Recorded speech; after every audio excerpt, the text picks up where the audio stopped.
rise up, they get the candidate they want, and then all of a sudden they disappear when no election happens. They don't even make it on the stage with Dumb and Dumber and everything else. And it goes back to what I'm saying, is that there is no foundation in either party.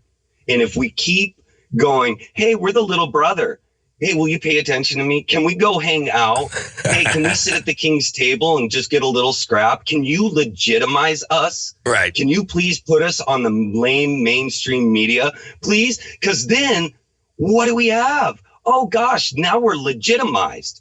And here's the other problem that I see in the party is that when you don't explain what we're about, then the people that have that morality that matches with the party. You're 6 minutes away from a live episode of Free Talk Live. Listen live at freetalklive.com. This is the Liberty Beat, your daily source for liberty news and activist updates. Produced in partnership with the SNLS Network and listeners like you. Online at snlsnetwork.com. I'm Mick Murrow with your latest edition of the Liberty Beat. Gold is trading at $1,738, silver at $18.34, and Bitcoin is trading around $9,874. Today's gold, silver, and Bitcoin prices are brought to you by Brave Botanicals, high-quality kratom and CBD at reasonable prices with excellent customer service. Brave Botanicals is activist-owned and mission-driven. The Liberty Beat and Brave Botanicals believe so strongly in the power of kratom, we're giving it away for free. Just go to libertybeat.news/free kratom.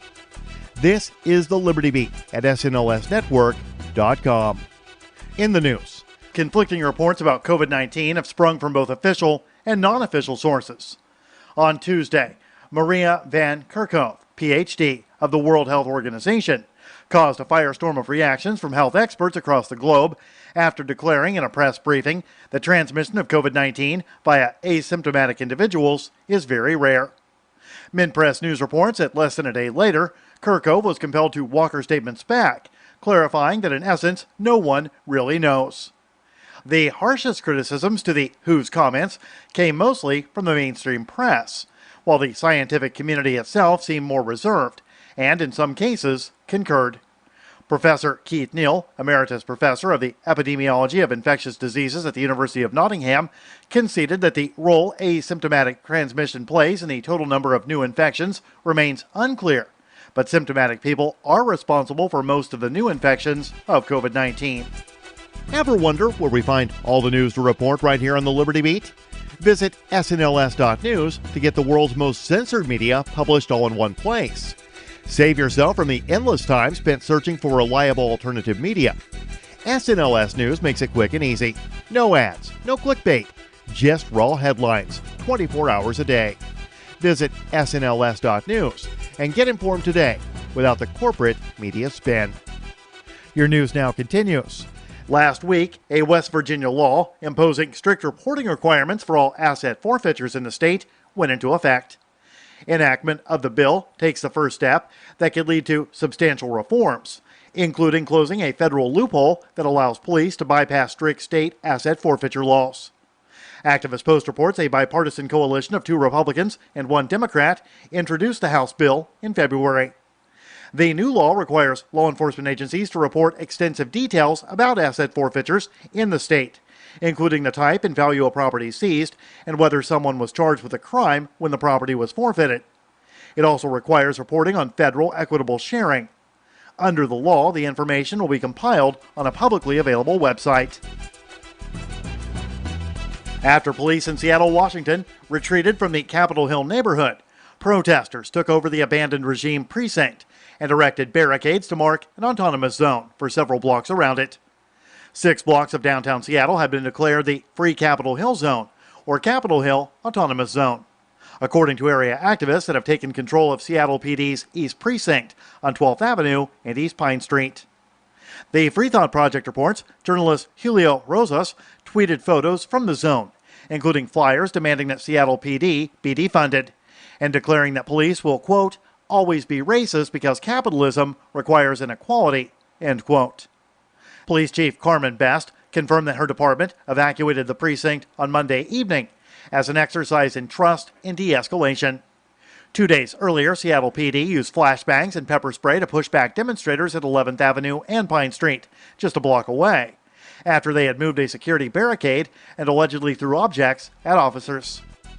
Support for the Liberty Beat is brought to you by the Homestead Guru. The Homestead Guru is an educational website offering tips, tools, news, stories, and commentary on everything homesteading. Topics include green homes, gardening, animal husbandry, do-it-yourself, home remedies, alternative energy, survivalism, unschooling, and more. Those details are found online at thehomestead.guru. This is the Liberty Beat, powered by the SNLS Network at snlsnetwork.com. I'm Mick Murrow, reporting for the Liberty Beat, reminding you, spread liberty with a smile. This is the Onion Week in Review. A report released this week by the Brookings Institution found that the U.S. currently has enough chairs and that there is no urgent need to produce any new ones for the time being. Researchers confirmed through overwhelming evidence that there is absolutely no shortage of chairs, citing in their findings the sheer number of armchairs, folding chairs, bar stools, Adirondack chairs, swivel chairs, lazy boys, and rocking chairs already in existence. Our research shows that even in a place where there seems not to be enough chairs, a quick investigation will find 1 or 2 chairs just over in the next room. Basically, as far as chairs go, I'd like to reiterate that we have a very good number of them and could just use those. And in this week's local news, the guy in front of you is ordering for an entire construction crew. In other news, a local police department reduces costs by using the same evidence for every investigation. Voters are clamoring to hear if a female political candidate is a mother first, and a whitewater rafting trip in which a friend drowned is still pretty fun. This is the Onion News Network.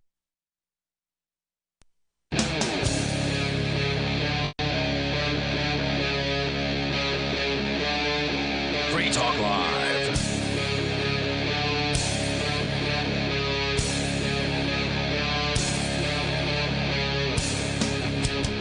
This is Free Talk Live, talk radio that you control. You can call in and talk about whatever is on your mind. That toll-free number is 855-450-3733. And with you tonight, it's Aria. It's Ian. And Conan. And throughout the last several weeks, Americans have been complaining ruthlessly about the police forces within the United States. Many Americans have. Of course, you have, on the other side, plenty of Americans standing up for the police and all of that. But now is a really unpopular time to be a police officer, and the gaslighting process, as they're calling it, has begun. I don't think it's really gaslighting. Because Can you define that? It's like trying to mislead someone so that you warp their perceptions of reality. And I don't think that's what's happening here. It's just typical manipulative, abusive type behavior from the police saying, oh, well, we'll just walk away from the job then and let you fend for yourselves.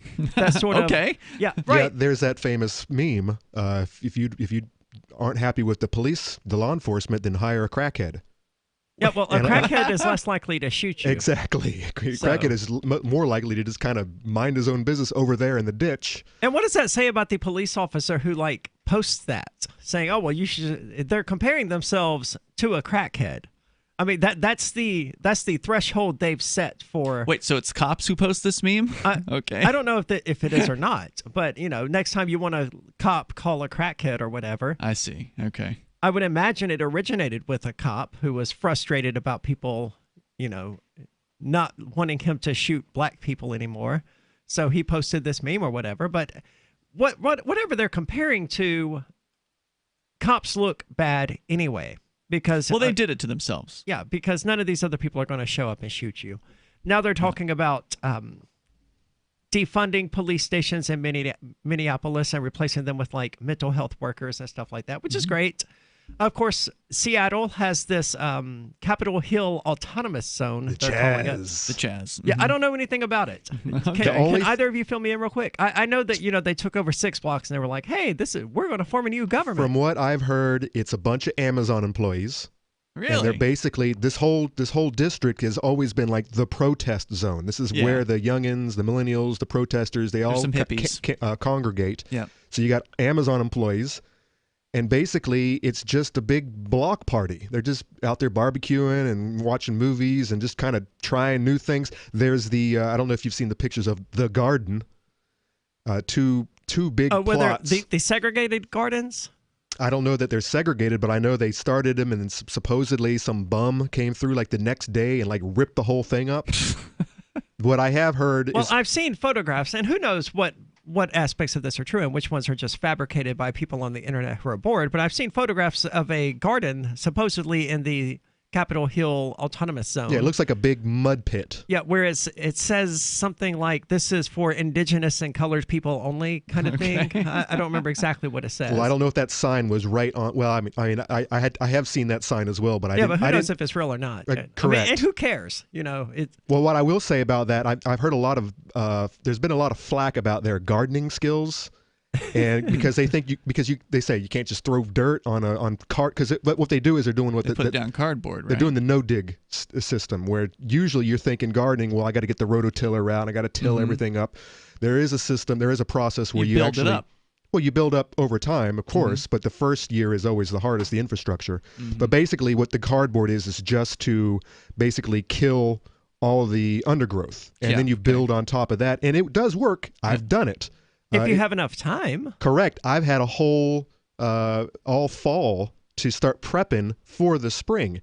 If you're doing this in like, I don't know, a 24-hour period, and it's just topsoil, and maybe it's real dark stuff. So, I mean, it might be good potting soil. Who knows? Now, why wouldn't they just dig out the garden? It's a lot of work. Okay, so they were just being lazy. It's a lot of work. Well, I mean, it's the key component of the no-dig system is... that you don't get out there with a rototiller and or break your back with trying to dig up all the rocks and whatnot. Sometimes you still have to haul in dirt and put it on top, though, so you're still doing some work. Yeah, and that's the thing. Sure. I mean, it looks like some good stuff. So good and not cheap. Take that from Conan himself. It's good soil. It looked pretty good. Well, there have been people debating in the chat room which reports are true from the Capitol Hill Autonomous Zone. The police would like you to believe that it is an incredibly dangerous place where people are being robbed and raped, and that there are warlords that are extorting money from people who are trying to come in there. But I'm willing to bet that a lot of these are tofu soy boys for the most part. I'm willing to bet that most of that is not true. No, the warlord the name is Raz or something. Rapper. He's a rapper. He's a black dude. He's got guns. And he's calling himself a warlord? No, they're calling him a warlord. But has he shot anyone? But I don't even know if he's there anymore. He's not a warlord. He's not calling himself that. I think he's denying those allegations. And we had a guy call in who said that he has gone to the Chaz and toured through it and had no issue whatsoever getting through one of the checkpoints. That the checkpoints are there to keep the cops out. Yeah. They're not there to keep other people out. Although obviously there have been, difficulties, right? Like you've got however many thousands of people live in the Chaz, and the thousands more that are coming through to visit and check the place out and hang out. It's inevitable that somebody's going to have a personality conflict, and there's a good chance, some sort of crime is going to be committed at some point. So it's not that I disbelieve the reports of bad things happening. I just disbelieve it when it comes from the police. Sure. So if you've actually got video, and some people were posting video in the Free Talk Live Discord the other night over at discord.lrn.fm, and they were posting some video. But as I pointed out to the people posting the video, this is a 10-second clip. What happened before the clip? What happened after the clip? There's no context. There's a sentence or a small paragraph that claims what's going on in the clip. But it was noticeably clipped out. And what was this clip in? There's been clips of fights, basically. Oh, well, fights are going to happen. Fights are going to happen, but it's even less useful to show just an excerpt from a fight or the most briefest, or the portion of the fight that was the fight. Well, what led up to the fight? Well, there's the sentences that accompany the video that you could believe if you wanted, but you can't actually see it happen. So you don't know if whoever's putting this clip online has the intention of, was it the person who... So, like, there was one clip where two of these masked men are holding a guy down or whatever, right? Like, I'm sorry I don't have the accompanying lines that accompanied this, because I didn't know we were going to talk about it.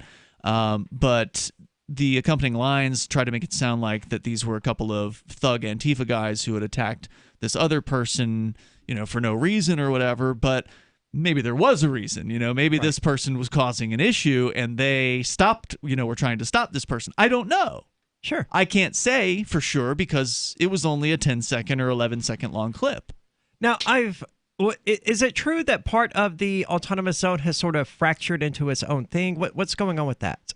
I mean, I said the other night, I think it was last night, because Captain Kickass was on with us, and he spent 22 years in Seattle, so he's got friends that are still there. There are some people who apparently are now calling the Capitol Hill Autonomous Zone the CHOP, or the Capitol Hill Organized Protest. And according to... Now, why are they calling this Capitol Hill? Because it's the capital of their new nation? I mean, what are they doing I think it was called Capitol Hill previously. Okay. Correct. So this area of Seattle. So this is like the government area that they took over. Okay, nice. As I understand it, yes. Now, if I'm wrong about that, please call in to correct me. But Capitol Hill was the name of the area. So apparently, the first schism here, the visible schism, is between the group of people that want to call it the Chaz versus those that have started calling it the CHOP. So there's the Capitol Hill. So they're fighting over the name? Yes, of course. Autonomous zone. People are always going to have their schisms, right? Whether it's the libertarian movement or religions or whatever. This is a stupid thing to fight over, though. Well, but some people don't think it's stupid, right? Some people think, well, autonomous zone sounds more like a secessionist movement, and we don't want to secede from the United States, they say. So then it's definitely misnamed. They want to call it the organized protest. But there are people who do want to get out from, underneath Washington State and their control, and they do want an autonomous zone. So now different people are calling it different things, kind of like Fork Fest. Yeah, but with Fork Fest, if you call it Somalia Fest, you don't run the risk of causing a schism or anything like that. Well, no one's taking it that seriously. True, but I mean, they shouldn't be taking this seriously. This is very serious. This is serious. I mean, they're trying to, exit the government system. I'm just not sure that I can take anything seriously. Okay, well, that's fine. Anyway, more on this when we get back. What's going on at the Capitol Hill Autonomous Zone? 855-450-FREE as in freedom. Bitcoin.com has launched a trading platform at local.bitcoin.com, allowing you to buy or sell Bitcoin Cash via dozens of payment methods like PayPal, Venmo, bank deposit, remittances, or meeting in person with cash. There are no ID requirements to sign up for and use the site, and all communications between buyers and sellers are encrypted. Finally, a global trading platform that respects your privacy. Visit local.bitcoin.com to get started trading Bitcoin Cash. Local.bitcoin.com. The monetary evolution comes to Las Vegas. Crypto Vegas is a one-day event featuring some of the brightest and most innovative minds in blockchain technology. Juan Galt, Anastasia Sergeyevna, Lynn Ulbricht, Jim Bell, Elise Sam, Float CEO Kingsley Edwards, and more. Tickets start at $20.20, and you can save 10% on VIP tickets using code FTL at CryptoVegasConference.com. July 18th, join Free Talk Live at CryptoVegasConference.com. Got shaving irritation? Shave Secret Shaving Oil can help stop it. Shave Secret doesn't cost much and is an all-American product. My name is Chuck Howard, and I developed Shave Secret and pioneered its use starting back in 1991. Ingrown hairs drove me nuts for years. Shaving oil changed all that. Why put up with ingrown hair, bumps, red rash, nicks, and cuts? Shave Secret provides men and women with what we believe is the best shave ever. Our proprietary blend of 100% natural base and essential oils, plus a hint of menthol, was designed to help eliminate shaving irritations like ingrown hairs, bumps, red rash, nicks, and cuts. We'll lose those shaving irritations. Available at Super Walmart, H-E-B, Wegmans, Giant Eagle, Discount Drug, Navy and Marine Exchanges, Amazon, and ShaveSecret.com. Use the code FTL for Free Talk Live and get a discount. Shave Secret, the best shave ever. On Free Talk Live, we're bringing people to the ideas of liberty every day. From wrestling superstars like Glenn Jacobs. You guys really are having an impact, I believe. Like I said, a lot of where I am now is due to listening to Free Talk Live. You changed my mind on some very important issues years ago. To random people tuning in on the radio. I was kind of stuck in the left-right paradigm. I heard your show by chance on a Saturday night. From there, I went on, joined the Free State Project, and become an amplifier. So, I mean, that's really the reason why I amp is because I know that if it wasn't for you guys being on as many stations as you are, I never would have found the ideas of liberty. Your AMP will directly change more lives by getting Free Talk Live in front of people looking for talk radio online and on the air. When you AMP Free Talk Live, you get perks like access to the AMP-only Facebook group and AMP podcast. Visit amp.freetalklive.com. LRN.FM now has a Discord. Discord is a free text and voice chat platform, and we now have our own server with a bunch of channels at discord.lrn.fm. You can join other listeners as they chat about various things during our live shows, or anytime, day or night. Discord software is available cross-platform, so you can have it on whatever device you want and take your chats anywhere. Join our Discord at discord.lrn.fm. That's discord.lrn.fm. Cell 411 is a free app for Android and iOS that replaces government-controlled 911. Cell 411 allows you to preset a group of friends or private organizations to show up at any emergency. Cell 411 is a nightmare for the state because it proves their so-called services aren't needed. Cell 411 has had thousands of installs, and of course it's covered by the BIPCOT no government license. Cell 411 because your friends won't shoot you when you're in trouble. Without the government, who would build the emergency services? You and Cell 411. Get it today at getcell411.com. Now you can follow LRN.FM on the decentralized Mastodon social media platform at toot.lrn.fm, toot.lrn.fm.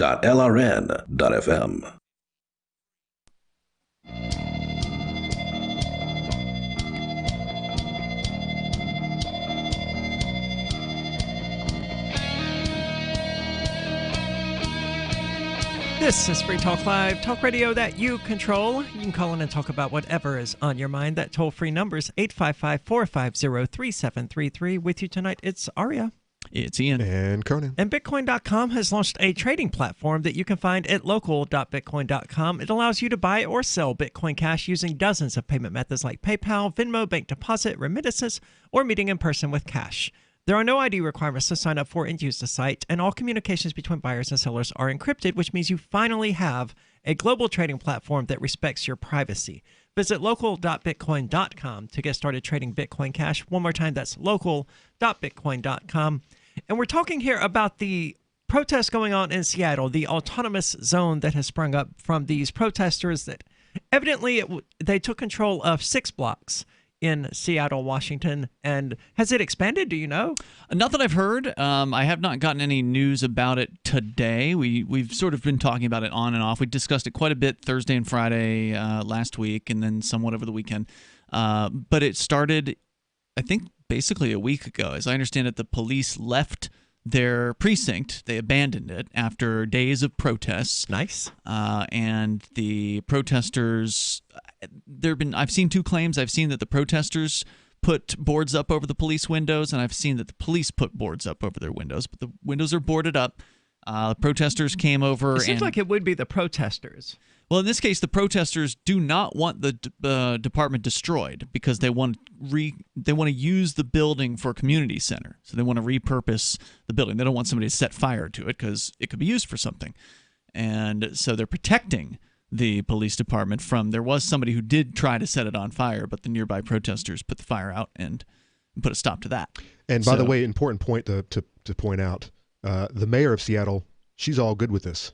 She supports it, and she says, this is a First Amendment deal. Of course, it's a little more than that, but I don't really care about the Constitution, but it doesn't seem like taking over part of the Capitol is First Center Amendment. Is First Amendment. Well, let's take Keene for example. So we have our little downtown. Let's imagine taking over 6 blocks and what that would look like. 6 blocks. Almost all of Keene. Exactly. But are these people, these protesters, are they actually hurting anybody? Because this is public. This is public right away that they are blocking. They're putting.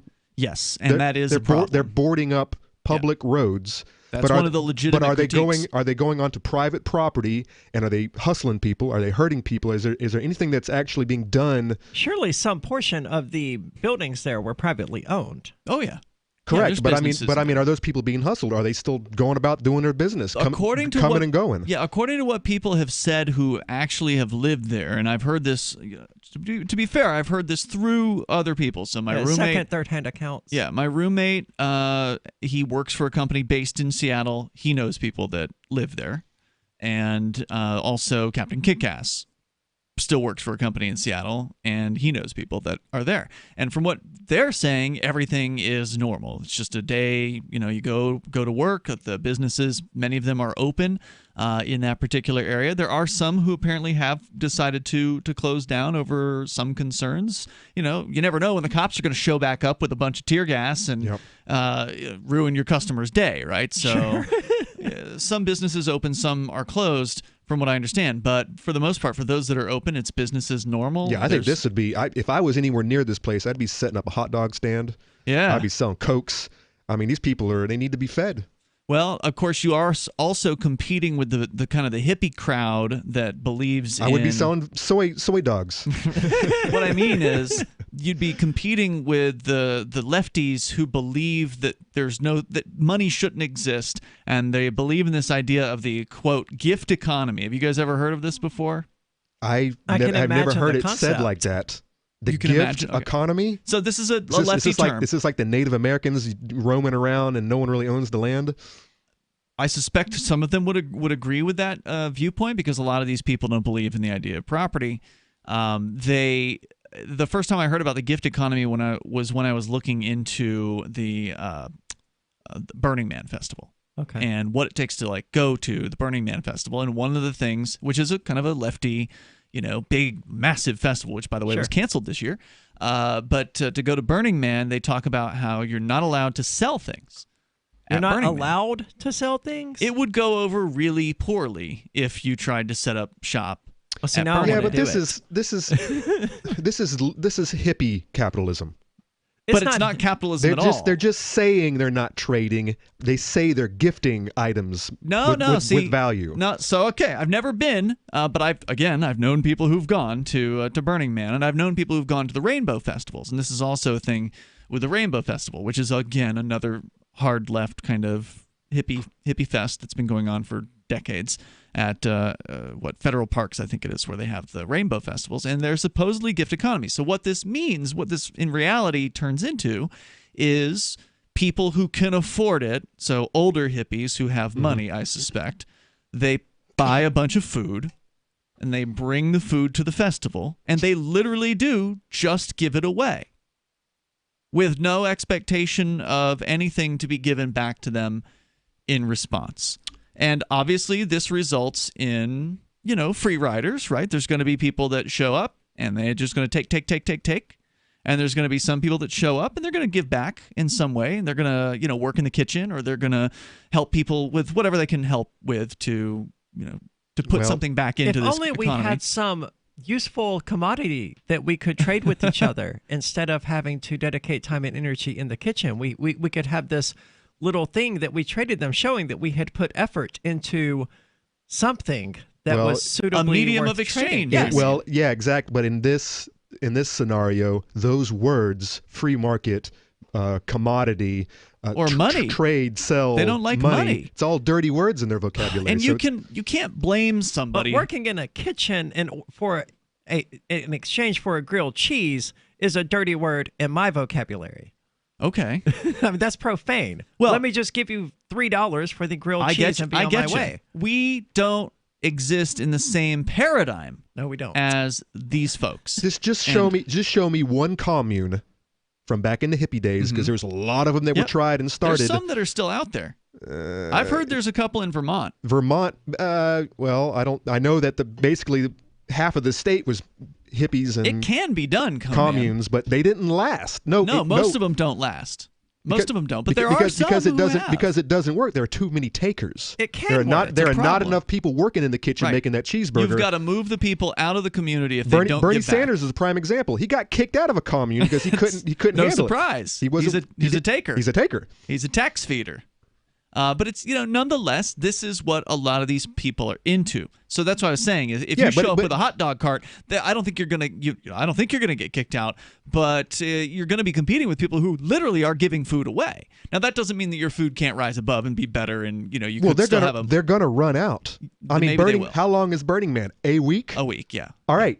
So people save up. They got a truckload of stuff. But after that week, what do you do? What do you when you start running out of soy dogs? And you're absolutely right. And that's a great critique of this hippie gift economy thing. saying. dumb. It's just a temporary thing for a festival, and it cannot be sustained. Nope. It'll be interesting to see. Is this the economic model they're putting into place in the Capitol Hill Autonomous Zone? I don't know. Okay. I suspect some of them want that. Well, we've got an article here from Politico telling you to ignore what Fox News says about it. They're going to tell you what's really going on in the Autonomous Zone. The next generation wallet is coming from Divvy. In just a few taps, you'll be able to send, earn, spend, and exchange digital money in seconds. Send money around the globe with only a swipe. Instantly exchange between Divvy, Bitcoin, and fiat right in the mobile app and withdraw directly to your bank account. Divvy already offers the first one-tap solution for earning passive income with crypto. Multi-tiered masternodes allow everyone to partake in the network. Visit DivvyProject.org. DivvyProject.org.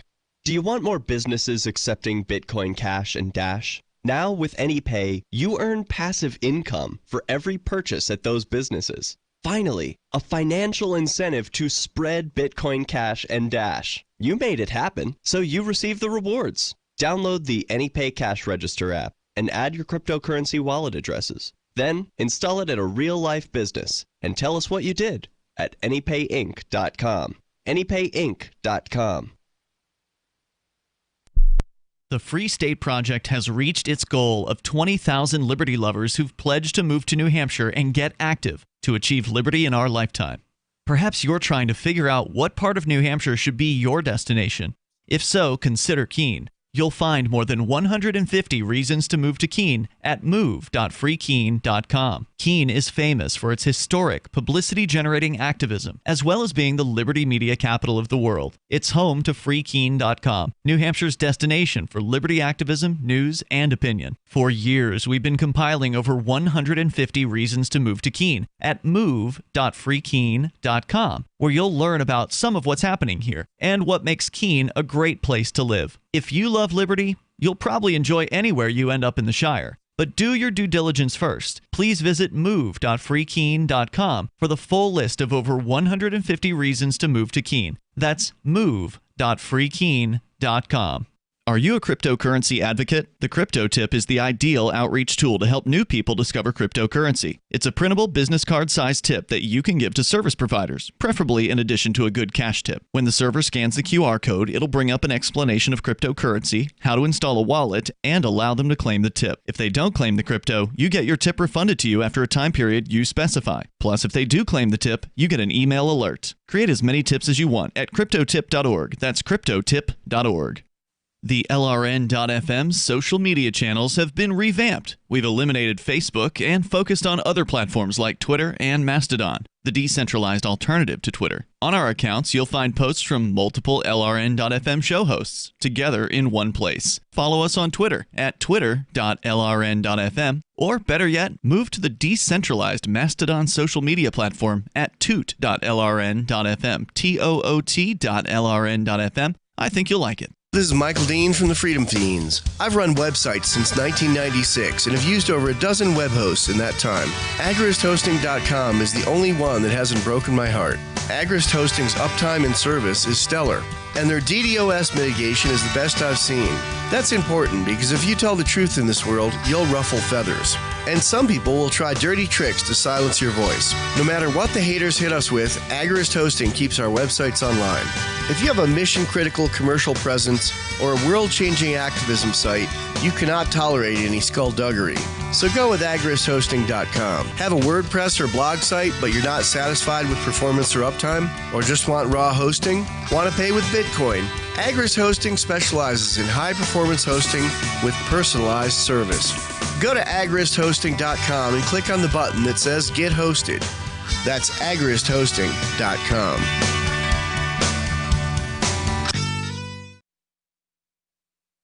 This is the Liberty Radio Network, broadcasting the latest liberty-oriented audio content 24 hours a day at LRN.FM.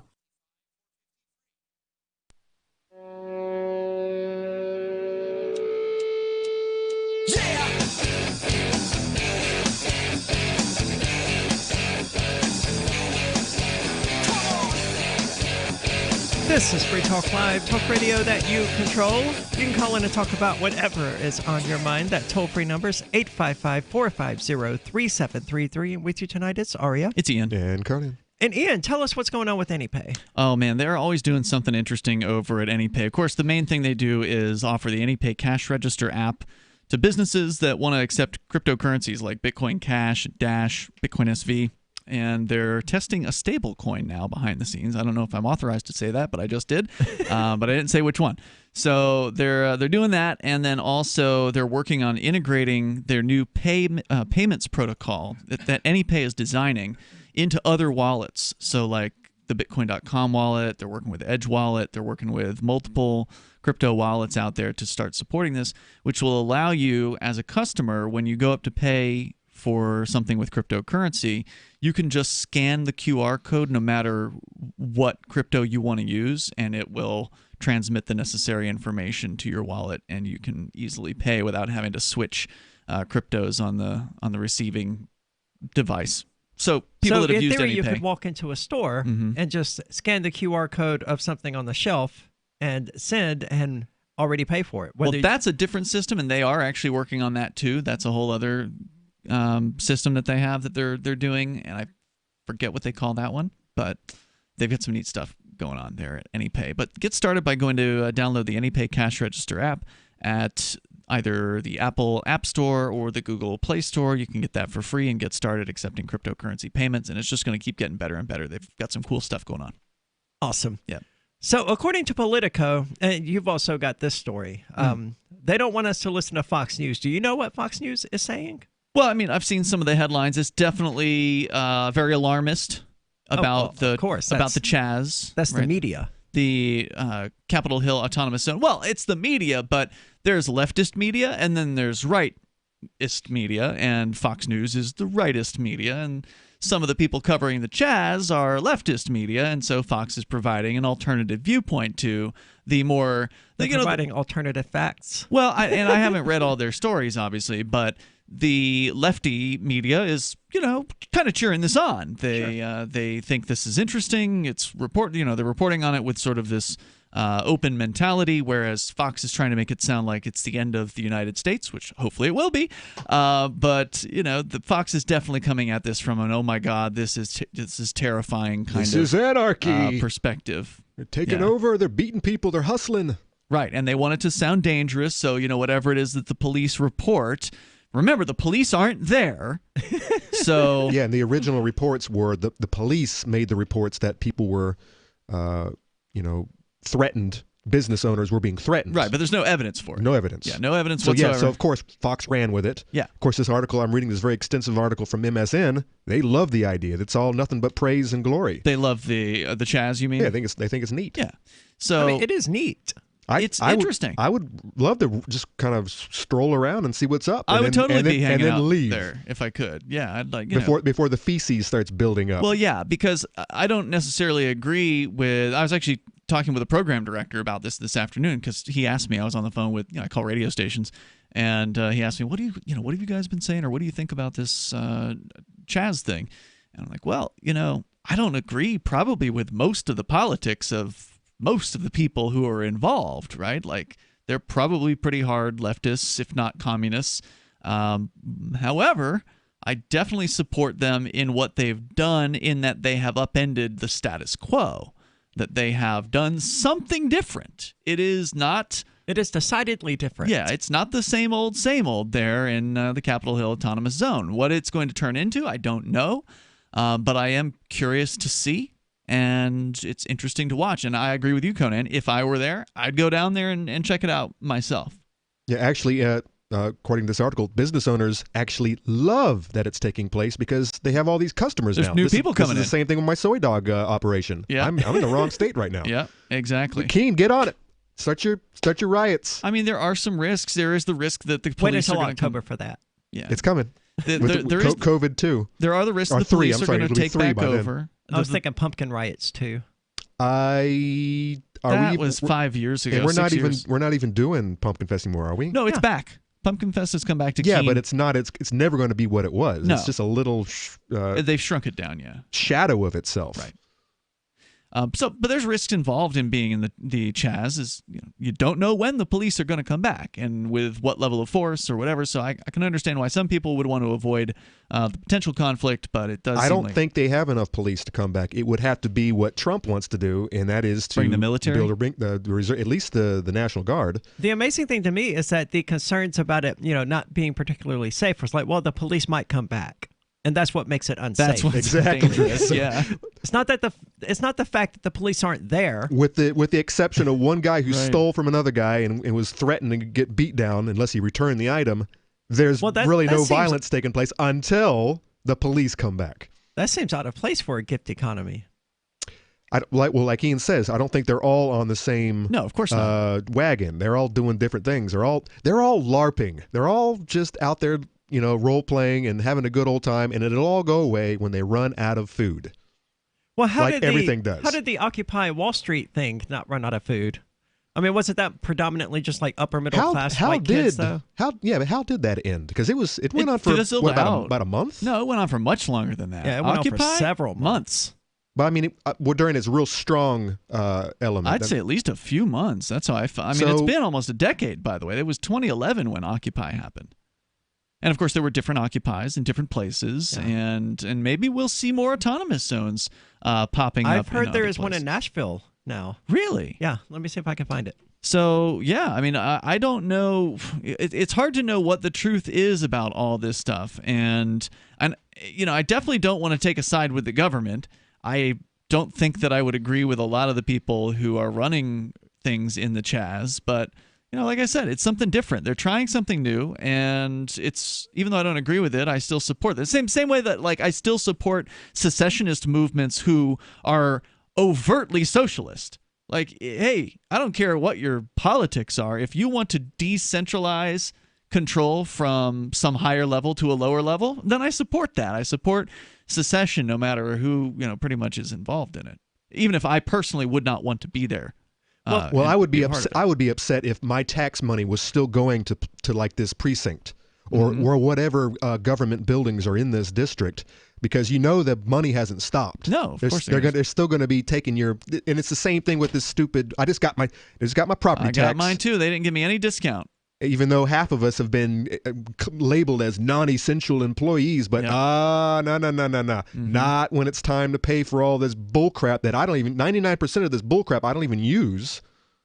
So I would be upset that there are public buildings that my money has gone to and is still going to, and now I don't have access to them. It's not even doing anything anymore. It's just a vacant building that they're. Isn't that the case of all of the public schools around here, though? I mean, aren't you already living in that reality where your money is going to these buildings that are just simply shut down? There's people in there. They're doing things, but they're not in the schools. There's people in the schools. I've seen people parked out there all the time. I don't know what they're doing. Yeah. Maybe they're installing Wi-Fi. Maybe 5G. Yeah, COVID test towers. I heard they had a drive-through graduation. Oh my God! It's all, and it's not. It's all these schools. Yeah. And when I drive around, everyone has their balloons and their signs. Congratulations, Jimmy. Abby, Jimmy. It's the saddest thing. It is the saddest thing. So on the subject of Nashville's autonomous zone, it looks like protesters attempted to set one up, and the governor. Cops came in. Yeah.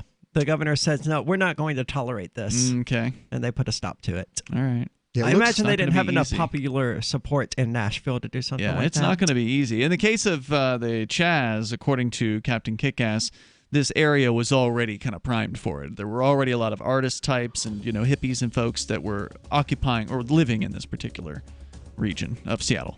Okay, well, that sounds very similar to Conan, in fact. So evidently, this author says they're living in a totalitarian takeover that will lead to fascist outcomes and could metastasize across the country. Oh. Its government has handed over an entire portion of the city to domestic terrorists.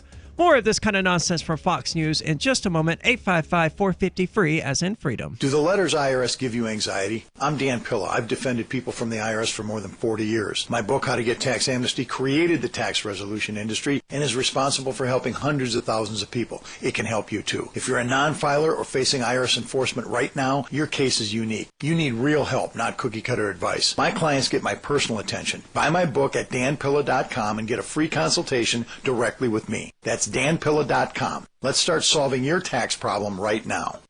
Oh, so you're wearing a mask every day now? Where are you getting them? The same website where I get my neck and body wraps, sunnybay.com. And they're handmade. Really? Just like their wraps in the USA. Oh, and good quality? Oh, very good. These are disposable face masks. And good price? That's the best part. I get a 10-pack for only $6. Wow.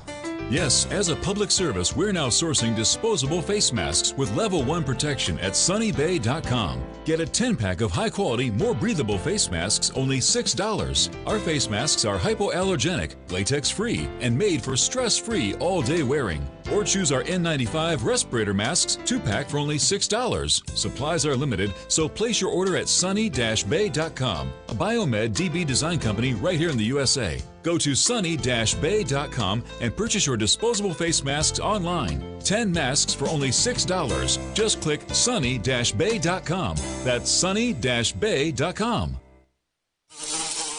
Houseflies defecate every 4 to 5 minutes, spreading diseases and germs. Protect your food and your health with Bug Assault, a miniaturized shotgun which utilizes ordinary table salt as ammunition. Non-toxic, no batteries required, only $39.95. Use discount code GCN and get an extra 10% off your purchase at bugassault.com. Fire your fly swatter. Get your Bug Assault today. We have some good news. The indictments against Ross Ulbricht in the District of Maryland were dismissed with prejudice, meaning they can never be refiled. This is especially good because those indictments contain the only charge ever made that Ross engaged in murder for hire. This was a serious allegation that Ross Ulbricht denies. It was never prosecuted or ruled on by a jury, but was trumpeted by the federal government and the media as if it were proven fact. The Maryland court held these indictments for almost 5 years, poisoning Ross's case and leaving him under a cloud of unproven allegations.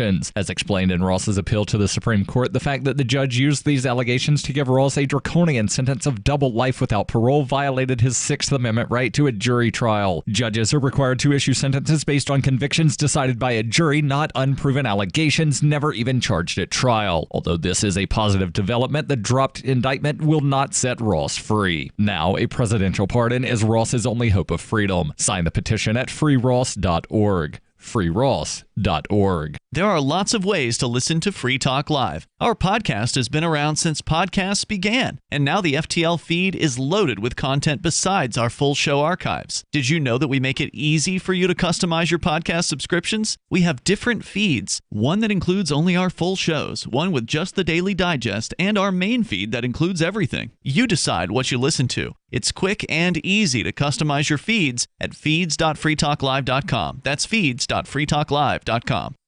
Do you want more businesses accepting Bitcoin Cash and Dash? Now with AnyPay, you earn passive income for every purchase at those businesses.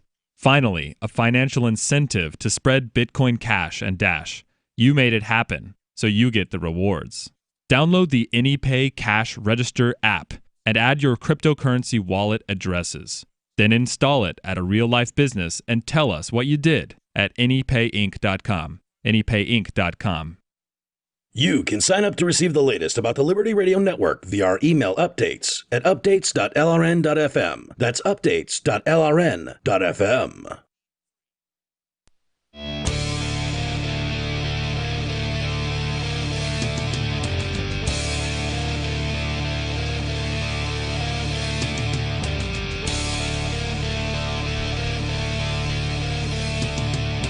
This is Free Talk Live, talk radio that you control. You can call in and talk about whatever is on your mind. That toll-free number is 855-450-3733. And with you tonight, it's Aria. It's Ian. And Conan. And the next generation wallet is coming from Divvy. In just a few taps, you'll be able to spend, earn, store, and exchange digital money in seconds.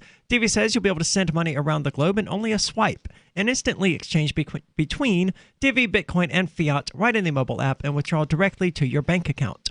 There's no need to wait, though. Divvy already offers the first one-tap solution for earning passive income with their multi-tiered master nodes, which allow anyone to earn by supporting the Divvy network.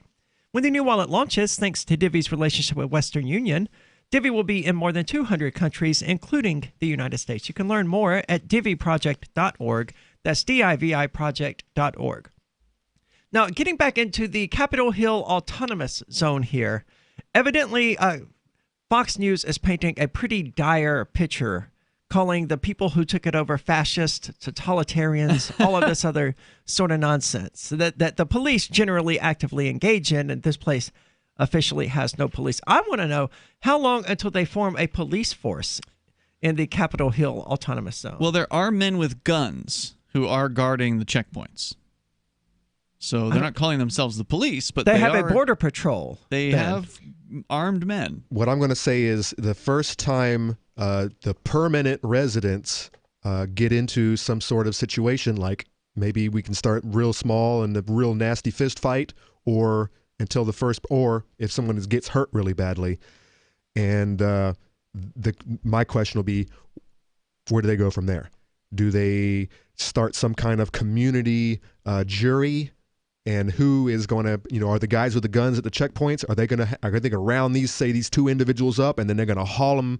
Or will it be a respected arbiter, somebody who has sort of earned their respect through the community? Or will they chain them up and throw them out out the front door there and let the with a note stapled to their foreheads, this guy is a bad character. They have rejected people from the Chaz. Yeah. I did see some video about that. Yeah, there were apparently a couple guys with American flags that came in there, and they caused a stir. Now, again, this is one of those situations where I don't know everything about what transpired or what these guys were actually doing. Allegedly, though, someone stole one of their flags, which I believe, right? Like some of these people. The lefties, they don't believe in property, and they think that if you have a thing, that they can take that thing, and they will do that. I've seen people tearing signs out of people's hands at protests, not here, but I've seen that at other protests where some of the lefties will attack. But that can also happen with anybody else too who doesn't understand property rights. I've certainly seen similar things, like pulling up to red light. Somebody will get out of the car and they'll go up to this pickup truck and like snatch the Confederate flag off of it or something like that. Which, I mean, just regarding the flag and how stupid it is to be flying it, I mean, that's the destruction of someone else's property. Or election sign. That's a big one. Oh, yeah. Oh, really? Until you. So what's going on in these 4 blocks that shook the world, according to Politico, is indeed an occupation, but it looks nothing like the Conquista touted on Fox. It's also the block party that Mayor Jenny Durkin has compared it to gleeful cheers from Fox commentators, and it's other things as well.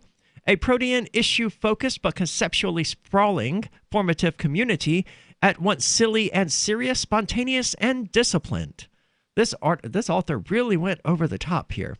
Over the course of... it's Politico, so I mean, the author is more likely to be a humongous fan of what's going on in the chat. That's the sense that I'm getting. Issue-focused is not what I understand the Chaz to be. I mean, especially since they can't even decide on a name any longer. Well, a lot of people there have issues on which they are focusing. We did but the Chaz itself is not issue-focused. Individuals there may be. The individuals are, but to the people who are on the left, they don't like to look at individuals. They like to look at groups.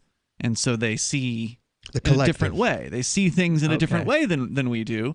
And that's fine. So they co-opt the issues of the individual as issues of the Chaz? Well, what they'll do is they'll come out with a list of demands, which we went over this weekend. There were a list they actually have demands.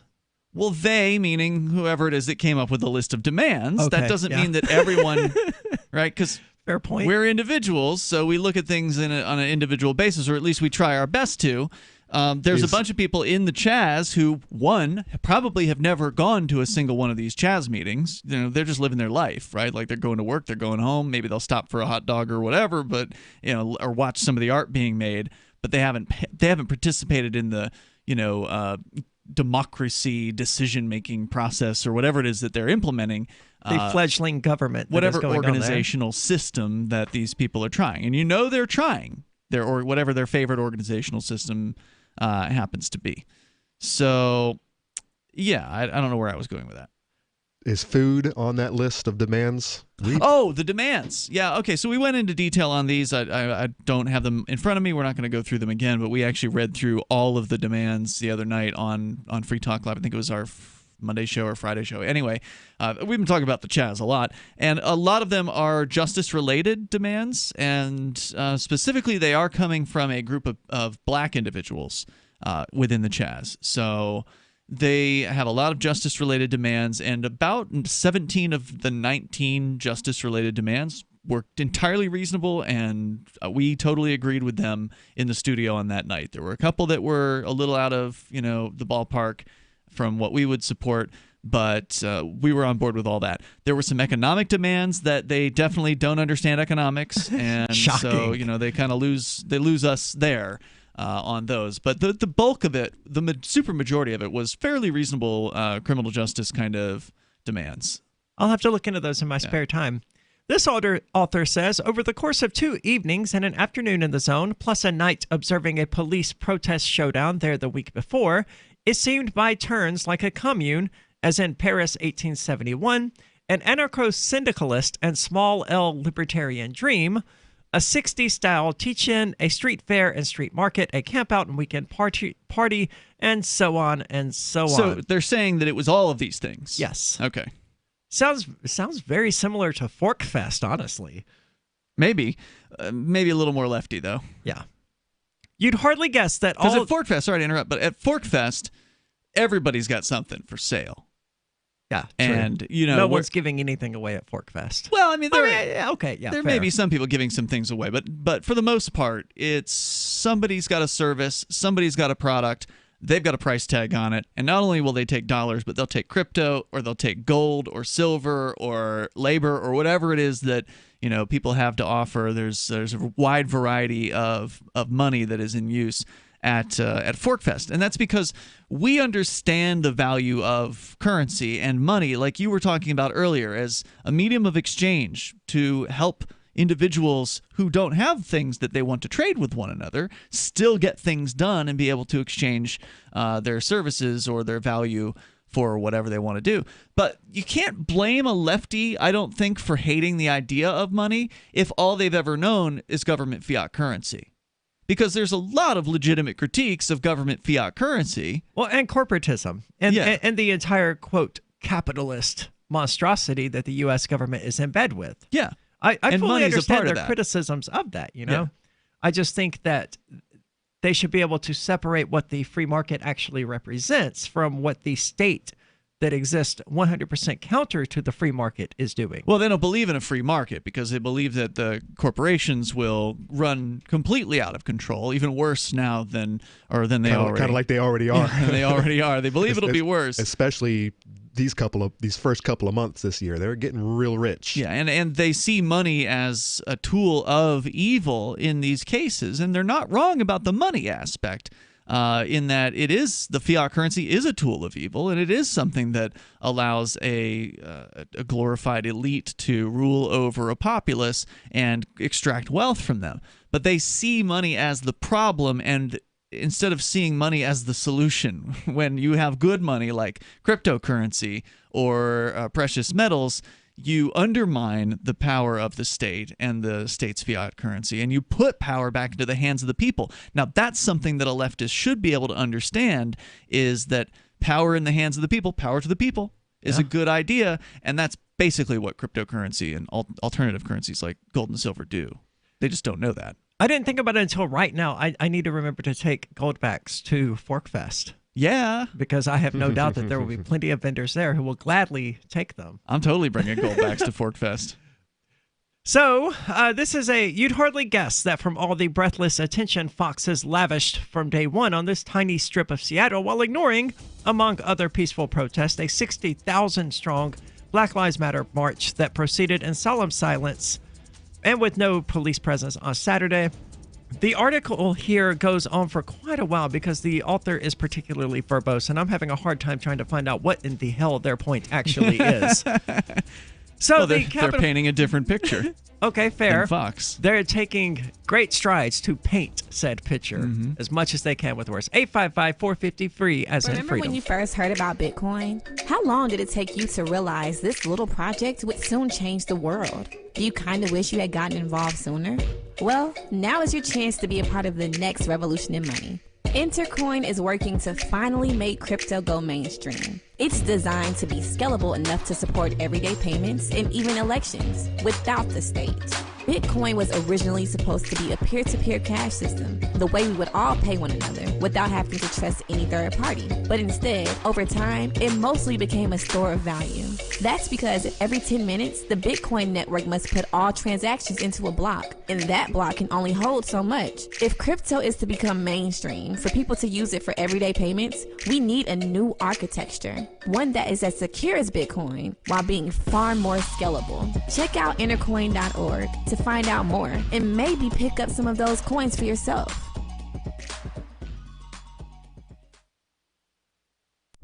Are you tired of your taxes funding endless occupations around the world? Antiwar.com is run by people who understand that wars abroad become wars at home, wars on our freedoms. Antiwar.com is dedicated to bringing you the latest in news, views, interviews, and reviews from the top movers and shakers in the anti-occupation movement. Antiwar.com has it all, from thorough foreign policy analysis to interviews with whistleblowers who used to run the military-industrial complex. Anti-war, pro-free market. That's antiwar.com. What if you want to hear the latest episode of Free Talk Live, but all you have is your phone, you forgot to download our archive, and you have no data connection? You can call our Listen line at 641-793-0191. That's a long-distance number, so you may incur charges. If not, listen as long as you want. 641-793-0191. The Free Talk Live Listen line, 641-793-0191. You're listening to the live edition of Free Talk Live. Hour number 2 is next after the news here on the Liberty Radio Network at LRN.FM. This is the Liberty Beat, your daily source for Liberty news and activist updates. Produced in partnership with the SNLS Network and listeners like you. Online at snlsnetwork.com. I'm Mick Murrow with your latest edition of the Liberty Beat. Gold is trading at $1,738, silver at $18.34, and Bitcoin is trading around $9,874. Today's gold, silver, and Bitcoin prices are brought to you by Brave Botanicals, high-quality kratom and CBD at reasonable prices with excellent customer service. Brave Botanicals is activist-owned and mission-driven. The Liberty Beat and Brave Botanicals believe so strongly in the power of kratom, we're giving it away for free. Just go to libertybeat.news/freekratom. This is the Liberty Beat at snlsnetwork.com. In the news, conflicting reports about COVID-19 have sprung from both official and non-official sources. On Tuesday, Maria Van Kerkhove, PhD, of the World Health Organization, caused a firestorm of reactions from health experts across the globe after declaring in a press briefing that transmission of COVID-19 via asymptomatic individuals is very rare.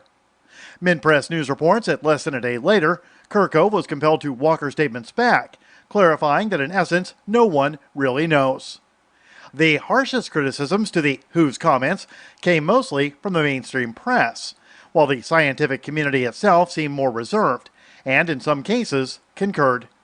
Professor Keith Neal, Emeritus Professor of the Epidemiology of Infectious Diseases at the University of Nottingham, conceded that the role asymptomatic transmission plays in the total number of new infections remains unclear, but symptomatic people are responsible for most of the new infections of COVID-19. Ever wonder where we find all the news to report right here on the Liberty Beat? Visit snls.news to get the world's most censored media published all in one place. Save yourself from the endless time spent searching for reliable alternative media. SNLS News makes it quick and easy. No ads, no clickbait, just raw headlines, 24 hours a day. Visit snls.news and get informed today without the corporate media spin. Your news now continues. Last week, a West Virginia law imposing strict reporting requirements for all asset forfeitures in the state went into effect. Enactment of the bill takes the first step that could lead to substantial reforms, including closing a federal loophole that allows police to bypass strict state asset forfeiture laws. Activist Post reports a bipartisan coalition of 2 Republicans and 1 Democrat introduced the House bill in February. The new law requires law enforcement agencies to report extensive details about asset forfeitures in the state, including the type and value of property seized and whether someone was charged with a crime when the property was forfeited. It also requires reporting on federal equitable sharing. Under the law, the information will be compiled on a publicly available website. After police in Seattle, Washington retreated from the Capitol Hill neighborhood, protesters took over the abandoned regime precinct and erected barricades to mark an autonomous zone for several blocks around it. 6 blocks of downtown Seattle have been declared the Free Capitol Hill Zone, or Capitol Hill Autonomous Zone, according to area activists that have taken control of Seattle PD's East Precinct on 12th Avenue and East Pine Street. The Free Thought Project reports journalist Julio Rosas tweeted photos from the zone, including flyers demanding that Seattle PD be defunded, and declaring that police will, quote, always be racist because capitalism requires inequality, end quote. Police Chief Carmen Best confirmed that her department evacuated the precinct on Monday evening as an exercise in trust and de-escalation. 2 days earlier, Seattle PD used flashbangs and pepper spray to push back demonstrators at 11th Avenue and Pine Street, just a block away, after they had moved a security barricade and allegedly threw objects at officers. Support for the Liberty Beat is brought to you by the Homestead Guru. The Homestead Guru is an educational website offering tips, tools, news, stories, and commentary on everything homesteading. Topics include green homes, gardening, animal husbandry, do-it-yourself, home remedies, alternative energy, survivalism, unschooling, and more. Those details are found online at thehomestead.guru. This is the Liberty Beat, powered by the SNLS Network at snlsnetwork.com. I'm Mick Murrow, reporting for the Liberty Beat, reminding you, spread liberty with a smile. Officials for the Centers for Disease Contraction and Preservation held a press conference urging all Americans to suck on as many doorknobs as possible. This flu season, the Center for Disease Contraction is recommending that all Americans, regardless of age or health condition, find a doorknob in a high-traffic area, wrap their mouths around it, and vigorously lick and suck it until they contract an illness. We recommend sucking doorknobs covered in a visible film of human hand grease. But the fact is, sucking on any doorknob can increase the likelihood of exposing yourself and your family to deadly pathogens by as much as 450%. An instructional video released on the CDC's website showcases the proper method for sucking doorknobs while also providing tips for projecting all sneezes and coughs outward, sharing used Kleenexes and toilet paper with as many people as possible, eating 3 meals a day from local garbage cans, and dozens of other easy bacteria-spreading activities. This is the Onion News Network.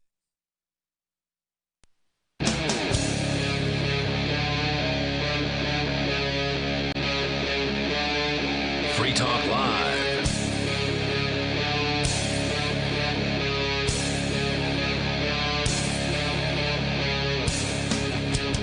This is Free Talk Live, talk radio that you control. You can call in and talk about whatever is on your mind. That toll-free number is 855-450-3733. And with you tonight, it's Aria. Yeah, it's Ian. And Conan. And I promised people that I would get into it tonight. The Supreme Court did a thing yesterday that a lot of people have been talking about and that I don't particularly care about. To me, LGBTQ news is like the least interesting news out there. It's a topic that I do not care about. And you say that as a trans person? Yes. Okay. And it's largely because I'm trans that I get so tired of it, because everybody sends it to me. Hey, did you see this? And everybody's just constantly talking about it on social media. It's exhausting. Mm-hmm. But the Supreme Court yesterday delivered what is being called a major victory, according to NPR, to the LGBT community. In a historic decision, the U.S. Supreme Court ruled Monday that the 1964 Civil Rights Act protects gay, lesbian, and transgender employees from discrimination based on sex. The ruling was 6-3 with Justice Neil Gorsuch. Is that it? Gorsuch? I don't remember now. Yeah. Gorsuch, I have no idea. President Trump's first appointee to the court, writing the majority opinion. The opinion was joined by Chief Justice John Roberts and the court's 4 liberal justices. Today, Gorsuch said, we must decide whether an employer can fire someone simply for being homosexual or transgender. The answer is clear. He found such discrimination is barred by the language in the 1964 law that bans discrimination in employment based on race, religion, national origin, or sex. Seems obvious from it does. From the perspective of, if you agree with the law they're talking about, the civil rights law, then this fits within that. And that's where I diverge because I don't support the Civil Rights Act. Neither do I. I think that if a business wants to discriminate against employees or customers, then they should have that right because it's their property. And let them deal with the free market afterwards. And we touched on this. There was somebody who called in a couple nights ago and brought this up. And I did point out that's the libertarian view is let a business owner make choices like this and let the market decide how to deal with that person. Yep. It's a no-brainer to me, but this is why I'm torn about it. Because sure, I guess I'm supposed to be happy about it because I'm transgender, but I just can't be. It's just more government overreach. It's like, okay, so they took this law that was already government overreach, and they used it to take even more than they were already taking. Well, if you have a government, you can guarantee they're going to keep going further and further until people put their foot down. The decision is a huge victory for the LGBTQ community. I don't agree. And a major loss for the Trump administration, which has sided with employers in 3 cases before the court. Now, when you say you don't agree, why do you not agree that it's a huge victory for them? Because I'm an individualist. I mean, there are LGBTQ people out there who are happy about it and who are marking it as a victory. Well, those people are going to say, let me try to play that role. I mean, I'm not in that role, but I'm going to do my best to devil's advocate here. Well, Aria, this is good. I mean, it means I can't lose my job at least because of who I am, not because of the mistakes I make at work or things I might do. I mean, I should lose my job if I'm stealing from the workplace or breaking things constantly, but just because I, might be trans or gay or whatever, they can't fire me for that. That's a good thing, isn't it? Yeah. Well, how could that possibly be a good thing? To tell someone that they cannot have control over the other individuals in their lives with whom they are associated is disgusting. Well, but it's my job, but I should business owner bad. The rest of us are, we're fighting the fight. But I mean, where is this actually taking place? People being fined for, or not fined, but fired for being trans. Oh, it happened. The entire reason that this ended up being before the Supreme Court, I believe, was because of a funeral home employee who was fired for transitioning. Now, did the person? I'm not not that you necessarily know the answer. I'm just going to ask it.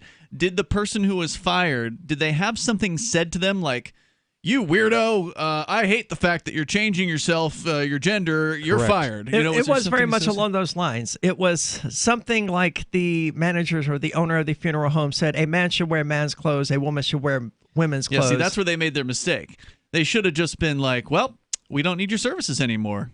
Sorry. And here's another question: was there any? Well, legally, I think you're right, but the libertarian in me says, well, even if they had said, you're a freaky weirdo, and I don't want you to work for me, it would have coincided with your transition, and so therefore you could have presumed that was the reason, but you wouldn't know for sure. Well, even if they said you're transitioning and that makes you a weirdo, and I don't want you to work for me anymore, I can't really fault them. I can fault their terrible worldview and their narrow minds, but I mean, it's their they should have the freedom to do that. I agree with you. There's no doubt about that, and I think we're all going to agree on this particular issue. It is hard to sit in that position of the entitled employee and try to play that particular role. Here's an issue that I have don't get it. with this. Besides the individualist, free market business owner being able to do whatever the hell he wants, and I don't really care. My concern would be how does the transition get paid for? Because I'm seeing this is where this is going. There's going to be what do you mean? Business. You have your medical insurance through your business owner, probably, maybe. Well, the majority of medical insurance isn't going to object to paying for this. I mean, that's part of the whole DSM-5 and the whole ruling of gender identity dysphoria as a mental illness. Transitioning is a treatment for that. But if I'm your co-worker and my insurance has to go up in order to pay for what I believe is your own business. Well, you're welcome to quit and work for a company that won't do that to you. Except what happens when all of the companies are doing it? They start with the government, all the government employees. I would ask you what happens when all of the companies start firing trans people. It's the same question. No. Are you arguing for government protections against trans people? No, I'm arguing against this law, this ruling. I'm saying that business owners they should be able to do whatever they want. And I'm not a business owner, but I could be someone's coworker. I don't want to pay for things like that are important to you that aren't life threatening to you. So it is very much life-threatening. Have you seen the suicide rates of trans abortion, people? I wouldn't agree with abortion being on that list. But the problem you're describing, Conan, is created by the system that has basically twisted the arms of employers into offering health care coverage. Correct. To people. If the employers weren't offering health care coverage, then each individual would have to go seek out whatever that would kind be of even better they wanted, and then you wouldn't have to worry about what you're talking about.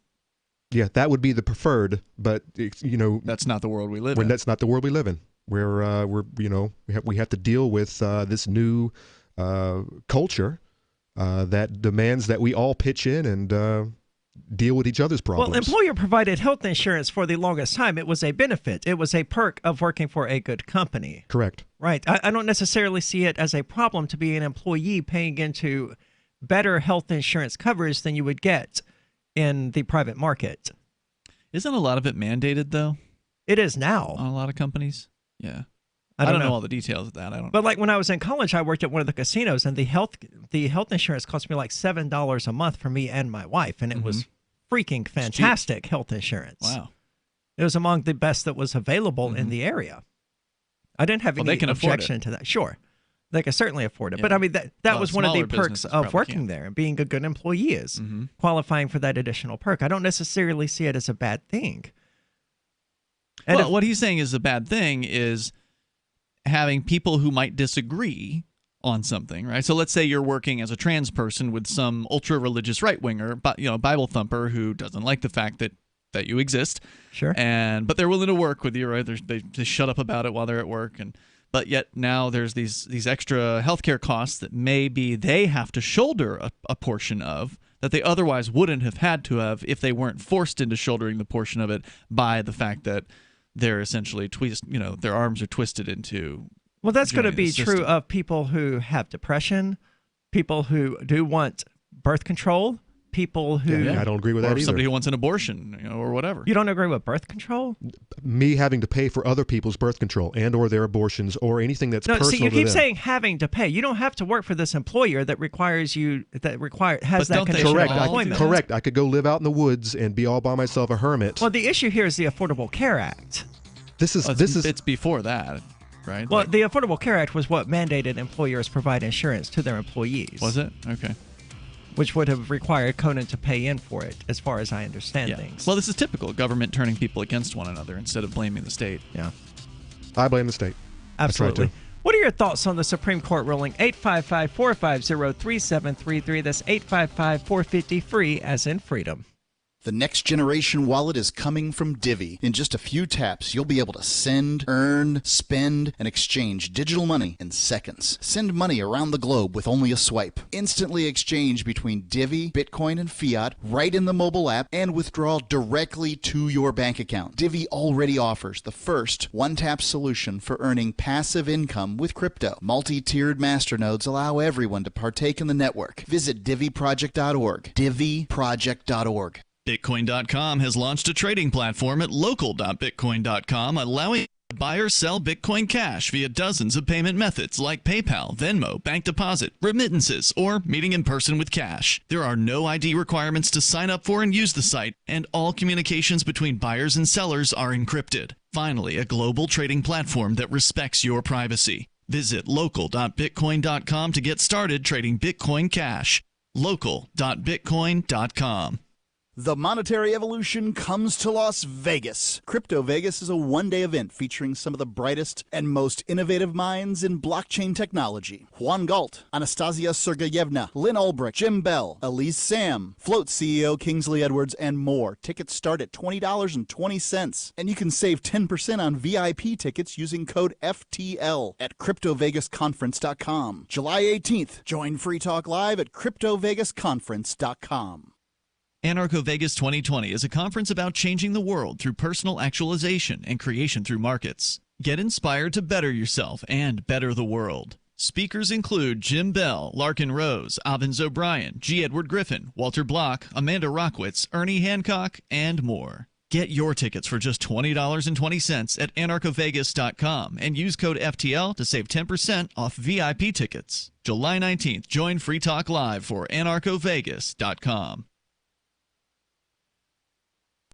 This is the Onion Week in Review. In local news, a succession of terrible events failed to befall a 33-year-old riding a longboard to his digital media job Monday. Shocked bystanders helplessly watched as media developer Jake Reston skated safely through Manhattan traffic without flipping over on his obnoxiously oversized skateboard and smashing his stupid face into the pavement, with many saying they were horrified at the sight of the floppy-haired little shit walking into his office unscathed. It was one of the most horrible things I've ever seen. He wasn't even hit by a car. I was just praying that someone would step in and throw him off his stupid little skateboard and punch him right in the mouth. In other news, a study finds owning a cool leather jacket is more rewarding than raising a child. A community garden sprouts the first condom wrapper of spring, and a little turtle gorges on an entire raspberry. Tonight in the cabin, schoolmarm's telling about how they talk about corpulation down the school. Only a fool needs telling how to screw. Just let the pecker guide you. But come on, listen anyhow. This is the Onion News Network. Some of you asked, and now we've delivered. LRN.FM's live Keene, New Hampshire studio shows are now streamed in HD on Twitch. Visit our channel at twitch.lrn.fm and give it a follow. If you have Amazon Prime, you get one free subscription on Twitch. If you use it on our channel, Twitch will give LRN.FM a monthly piece of your Prime subscription cost. So please watch, follow, share, and subscribe to twitch.lrn.fm. That's twitch.lrn.fm. Bitcoin.com has launched a trading platform at local.bitcoin.com, allowing you to buy or sell Bitcoin Cash via dozens of payment methods like PayPal, Venmo, bank deposit, remittances, or meeting in person with cash. There are no ID requirements to sign up for and use the site, and all communications between buyers and sellers are encrypted. Finally, a global trading platform that respects your privacy. Visit local.bitcoin.com to get started trading Bitcoin Cash. local.bitcoin.com. What's up next? Visit the Liberty Radio Network program guide to find out at shows.lrn.fm. That's shows.lrn.fm.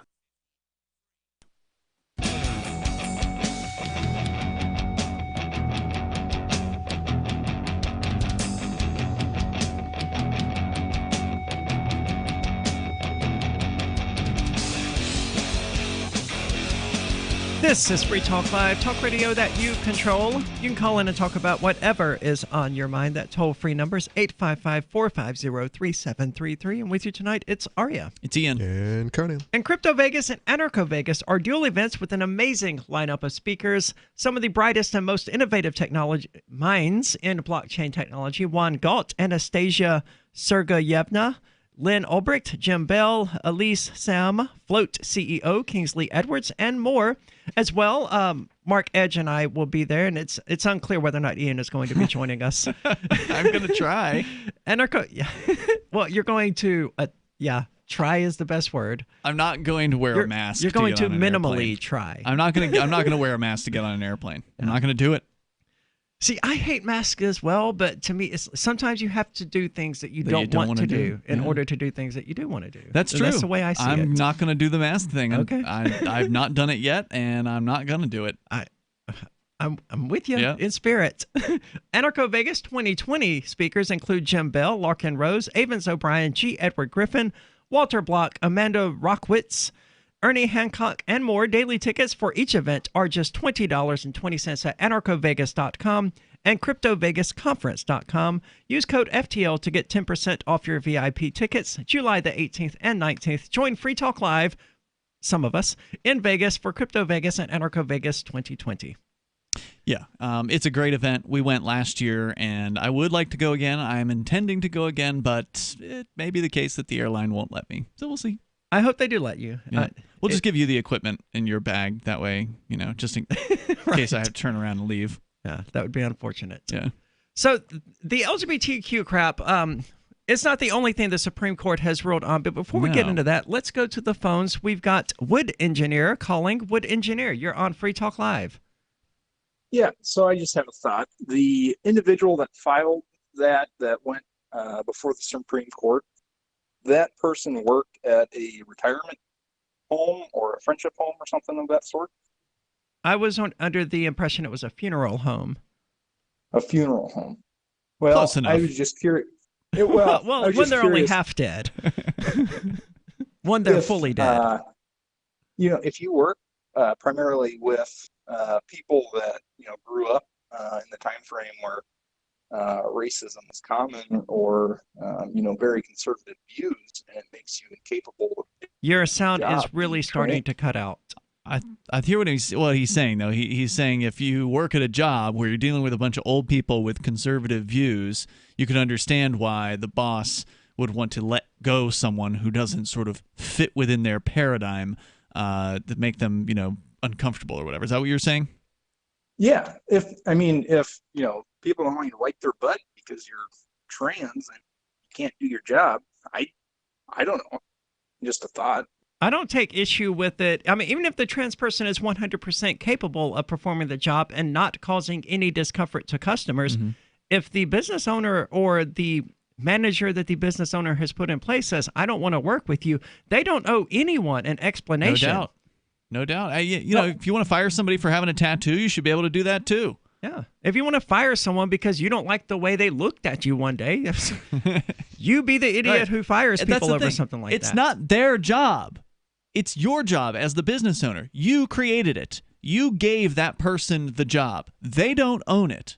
And you should be able to take it away at any time you want, for whatever reason you want, even if you're a total jerk. Now, I don't support total jerks, and I would like to know who the business owners are who are total jerks so I can, give business to better people.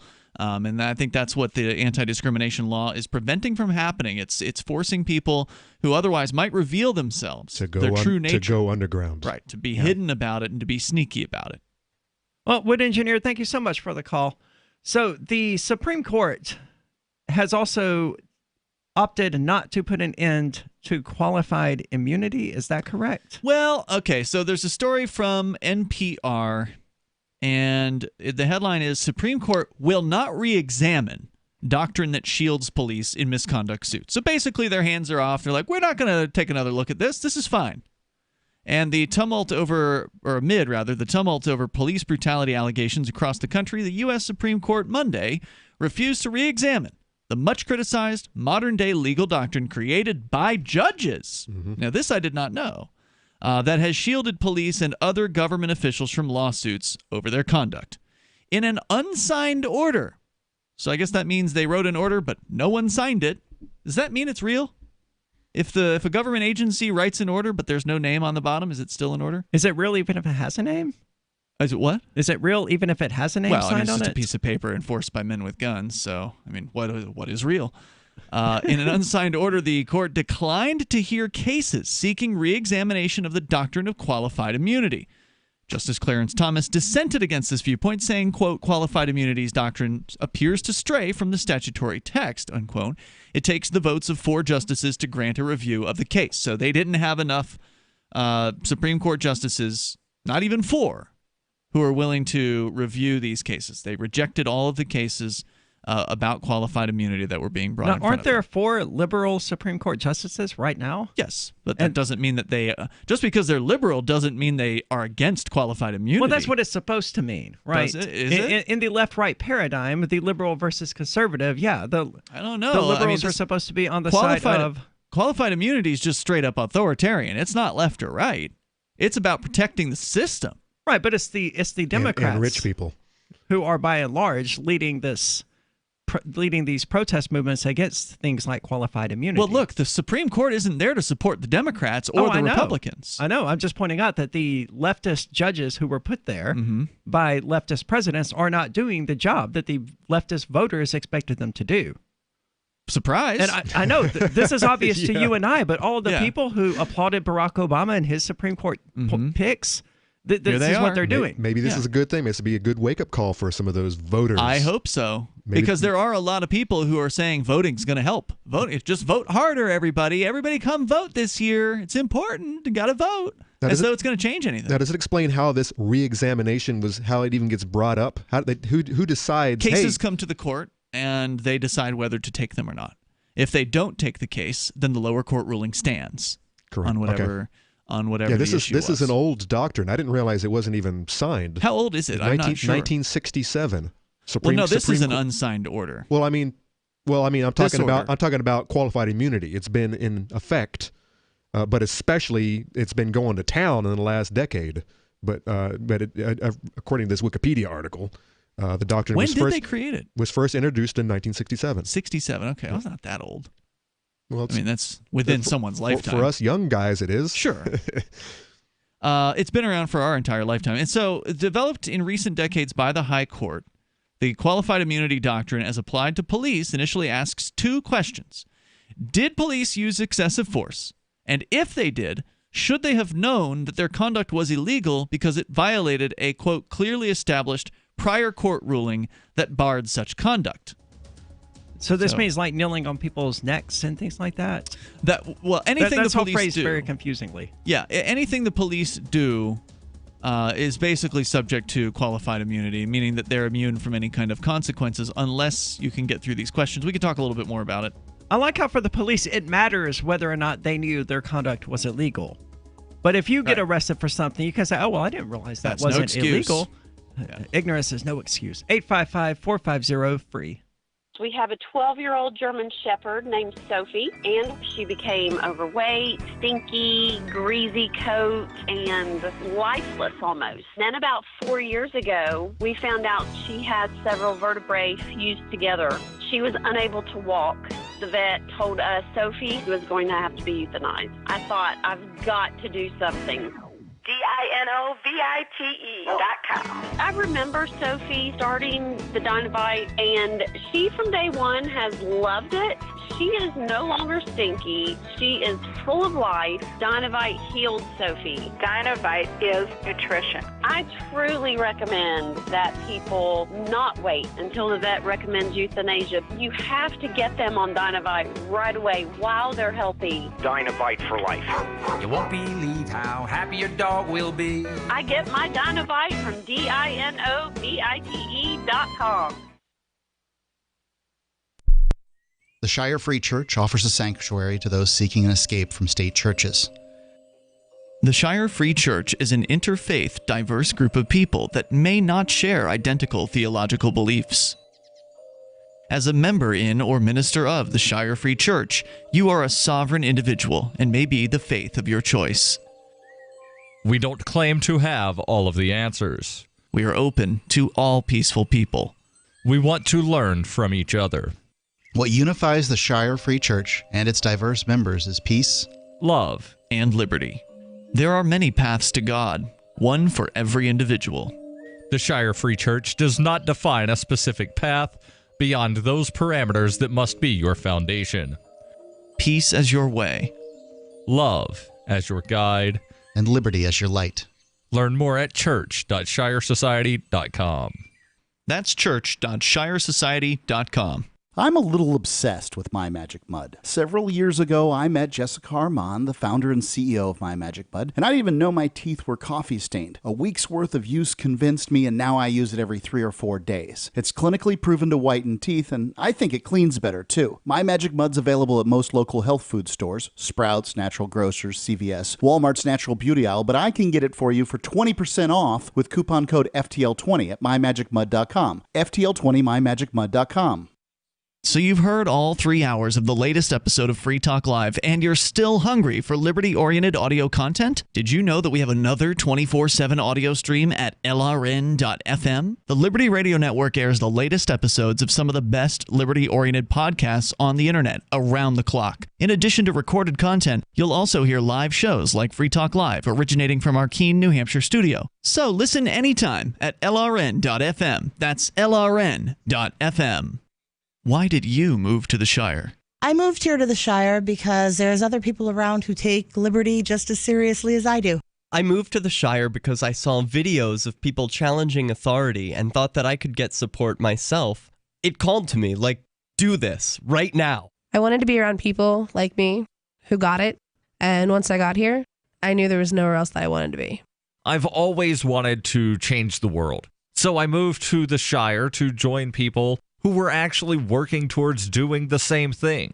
The people here are awesome, loving, and positive. It was for the adventure and for the feeling of something important is happening here, and I just wanted to come to sort of be part of that. Visit shiresociety.com to read and sign the Shire Society Declaration and learn the reasons why, if you love liberty, you should immigrate to the Shire. Plus, connect with others via the forum at shiresociety.com. That's shiresociety.com. Join the LRN.FM Discord for live chat 24/7 at discord.lrn.fm. That's discord.lrn.fm.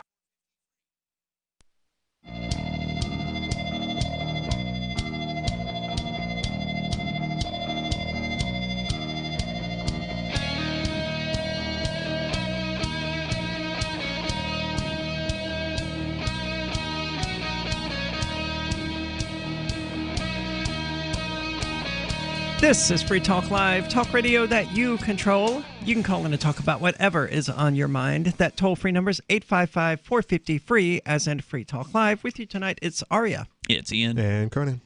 And we're talking about the Supreme Court now and their recent decision to not have a decision about qualified immunity, which is the doctrine that prevents police officers from being charged, not charged, from being sued liable, for the illegal things that they do. Yeah. So if an officer is on duty and they're trying to chase down a perpetrator or whatever, and they crash their car through your house, you can't sue them for that. You can probably sue the police station or whatever, but you can't sue the officer himself. So the officer is immune from lawsuits. Correct. And the qualification are the answers to these two questions, according to NPR.org. Did police use excessive force? We would say yes. Right? In the case of I would say any amount of force is probably excessive. Well, now, again, this is up to the judges to decide, right? But from our perspective, yeah, choking a man to death, that's probably pretty excessive, especially when he didn't actually hurt you in the first place. But going on, the second question is if they did use excessive force. So if these robed men and women who are on the side of the state and rule in favor of the state 99 times out of 100, if they come to the conclusion that their agent used excessive force, further, should the agent have known their conduct was illegal because it violated a, quote, clearly established prior court ruling that barred such conduct? And how many cops would possibly know anything about court rulings? I've been pulled over by police so many times when it was painfully obvious they had no idea what the law was. And they will make it up. They barely know what the law itself was, right, or is. They will pick out whatever they want to use in any given circumstance. So there's a few of them that they know. So like they know disorderly conduct. They know, the statutes dealing with not home invasion, but home abuse, domestic disputes, things like that. So there's certain things that they deal with all the time that they're probably pretty familiar with. But that doesn't mean they know what the court cases about domestic disturbances are. That doesn't mean they know what the court cases about, recording the police or all these other things might be. They're cops. All the more reason they should have a lot more training than the 2,000 hours or whatever it is of training that it currently requires. I mean, how much could you really go over when it comes to court cases anyway, even with another 1,000 hours? You can't even scratch the surface. Well, I would argue that years of training would be mandatory to become a person who carries around a gun to enforce rulings of the judges. Well, that's the thing.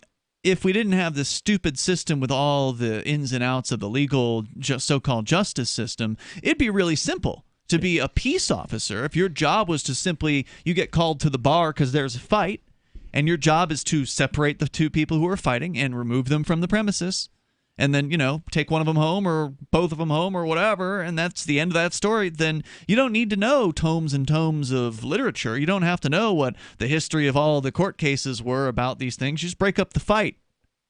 You restore the peace in that case. Yeah. But that's that would be ideal. We don't have peace officers. No, but at one time they did call them that. Or that club or restaurant can just hire a bouncer. Sure. And that's usually the fastest and easiest way to deal with it. Well, isn't that technically a peace officer? Correct. In that case, yes. They restore the peace. But I'm not actually paying for that bouncer unless I frequent that establishment. So if I don't think I need a peace officer in my neighborhood, which I think we could do just fine up in North Keene without one, we wouldn't have to pay for it. New Hampshire itself would pretty much be just fine without police. I think it would. Oh, yeah, definitely. There are some towns who have completely abolished the police. So more from the story. Including making one sheriff. They didn't make him turn in his uniform. He chose to do that out of spite. Oh, yeah, that story. And then walked home in the snow in his underwear. They didn't say, hey, get down in your underwear and you're fired. I mean, he chose to do that. That is a funny story. The idea behind the doctrine was to protect police from frivolous lawsuits and allow some, quote, breathing room, unquote, for police mistakes that involve split-second judgments in tense and dangerous situations. Now, are civilians going to get that same breathing room? No. For the cop who is trained to remain calm in tense and dangerous situations. I don't think George Floyd got much breathing room from those cops. But I don't know whether to laugh or be like, Ian, it's too soon for that pun, man. But in practice, because of recent Supreme Court decisions, lower courts have most often dismissed police misconduct lawsuits on grounds that there is no prior court decision with nearly identical facts. So it's sort of a catch-22. If the requirement to not have qualified immunity apply to you, meaning that you are no longer immune as a government goon, if the requirement is that there needs to be some other court case that is relevant to the situation. But they throw it out every time, so there's no court case. But those court cases have never actually happened, and yours is the first one.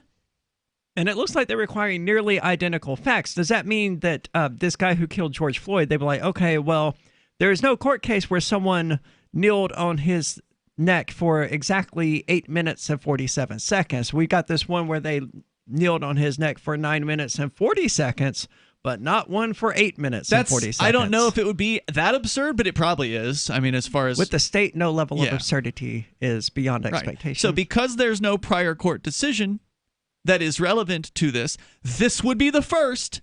It's not qualified immunity, so therefore the case doesn't go, or it is qualified immunity, meaning the cop can't be sued, so therefore the case doesn't go forward because the person has no standing to bring the suit because of qualified immunity, so therefore a case can never actually be ruled upon that could have effects on other cases in the future because qualified immunity prevented the case from even being heard in the first place. So basically it's impossible to go after the police. And we all suffer because the cops walk. Yep. Taxpayers suffer because usually these suits are leading to some sort of settling. No, qualified immunity only deals with like civil suits, right? It doesn't prevent law enforcement from being charged with crimes. Well, law enforcement can avoid being charged with crimes because they are the ones who bring the charges. Right. But it requires bad cops being bad cops. But I mean, in theory, a good cop could arrest. In theory, the guy who was kneeling on George Floyd's neck for attempted murder. Right. In theory, it could have happened, but it hasn't happened. No, and I don't expect it to. 99.9% of the cases.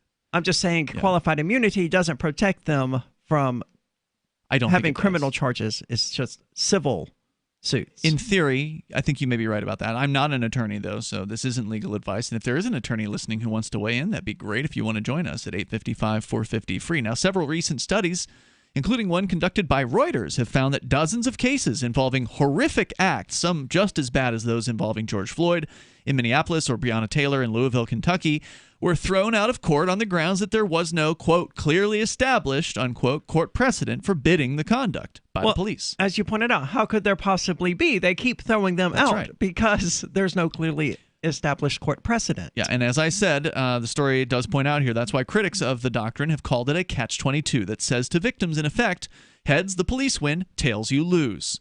2 Supreme Court justices have repeatedly urged the court to re-examine qualified immunity doctrine. Sonia Sotomayor, the arguably most liberal justice on the court, and Clarence Thomas, arguably its most conservative.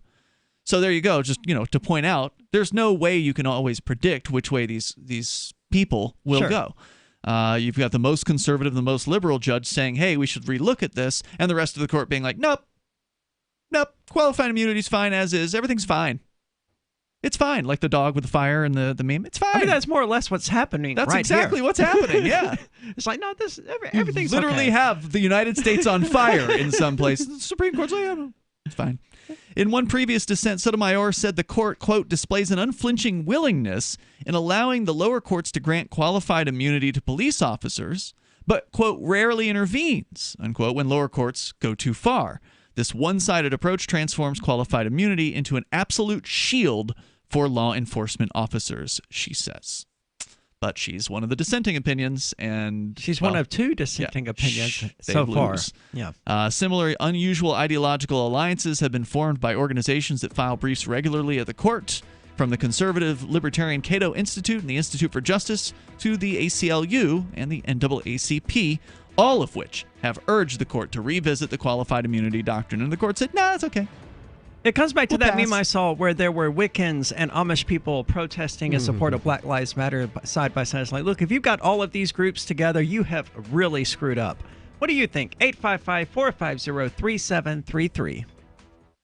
We have all seen and perhaps used the alcohol-based hand sanitizers. Have you ever noticed how it dries your skin, and as soon as the alcohol evaporates, it's no longer effective? With bacteria and virus problems, sanitizers and hand washing are the first line of defense against infectious disease. GCNteam.com has alcohol-free antibacterial soap and foam meeting or exceeding all requirements as set forth by the United States Food and Drug Administration as a first aid antiseptic. When it comes to sanitizers, it only makes sense that it lasts till the next application and doesn't dry and crack your skin, inviting infection.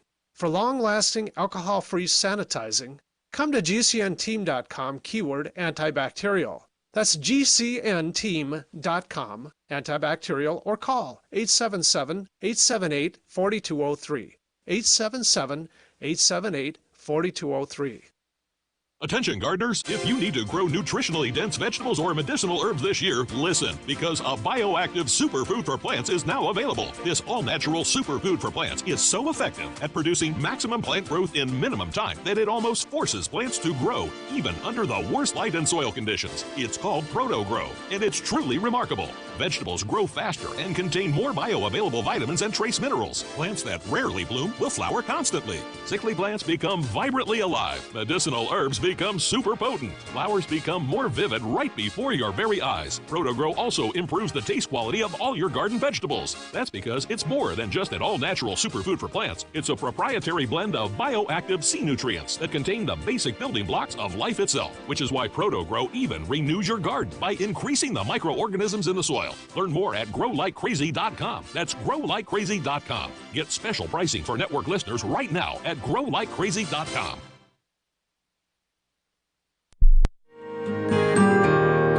So the protection of life, liberty, and property is what the Free State Project is all about. But it's an effort to move 20,000 people who understand. It's about demonstrating to the entire country that, yeah, we can have a free market, a truly free market. Making it just a freer, great place to live.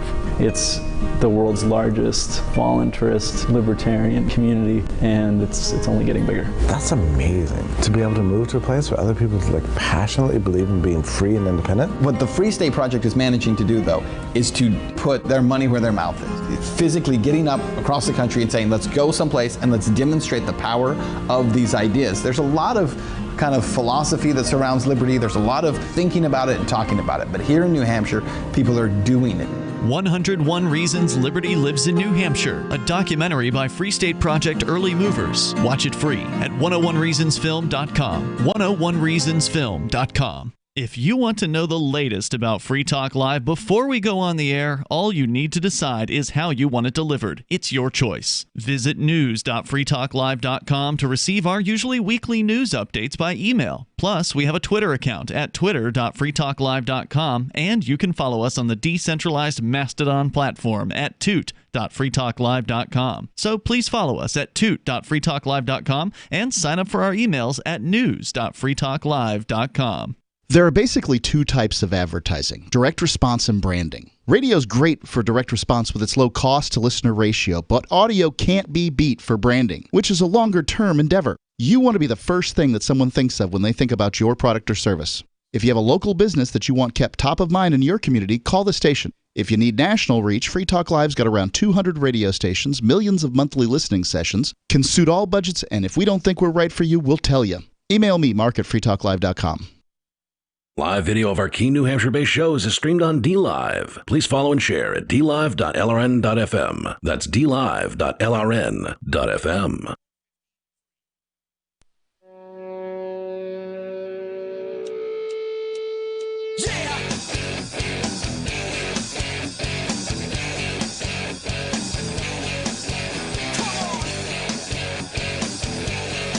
This is Free Talk Live, talk radio you control. You can call in and talk about whatever is on your mind. That toll-free number is 855-450-3733. With you tonight, it's Aria. It's Ian. And Conan. And a bit of good news for everyone out there. Bank profits have plunged 70%. Is that good for Is that good news? Yes. If you don't work for the banks. Death to the banks, man. Anytime that they're losing money, I'm happy. So coronavirus loss provisioning, whatever that means, has caused them to lose 70%. Well, it has caused their profits to plunge 70%. You got to remember, this is good news because the banks were the same people, often literally the same people running the banks today, were the ones who caused the 2007 Great Recession. And going all the way back, they caused the USD to be created in the first place. They caused the Great Depression. They're perpetuating the military-industrial complex. I mean, the banks, hold on. I mean, are you saying that the little banks, the medium-sized banks, the regional banks, that they also caused? They may or may not be aware that they're playing into this system that is doing those things. But yes, the banking system, I view it as a single monolithic entity. It basically is. I mean, they are essentially franchisees or whatever of the Federal Reserve System. They're all part of that system. They basically can't exist without the Federal Reserve's blessing.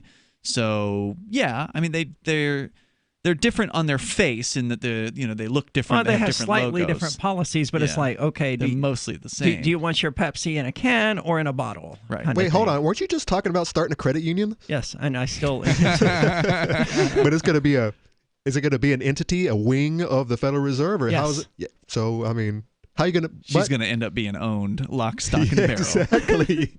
Got people looking over your shoulders.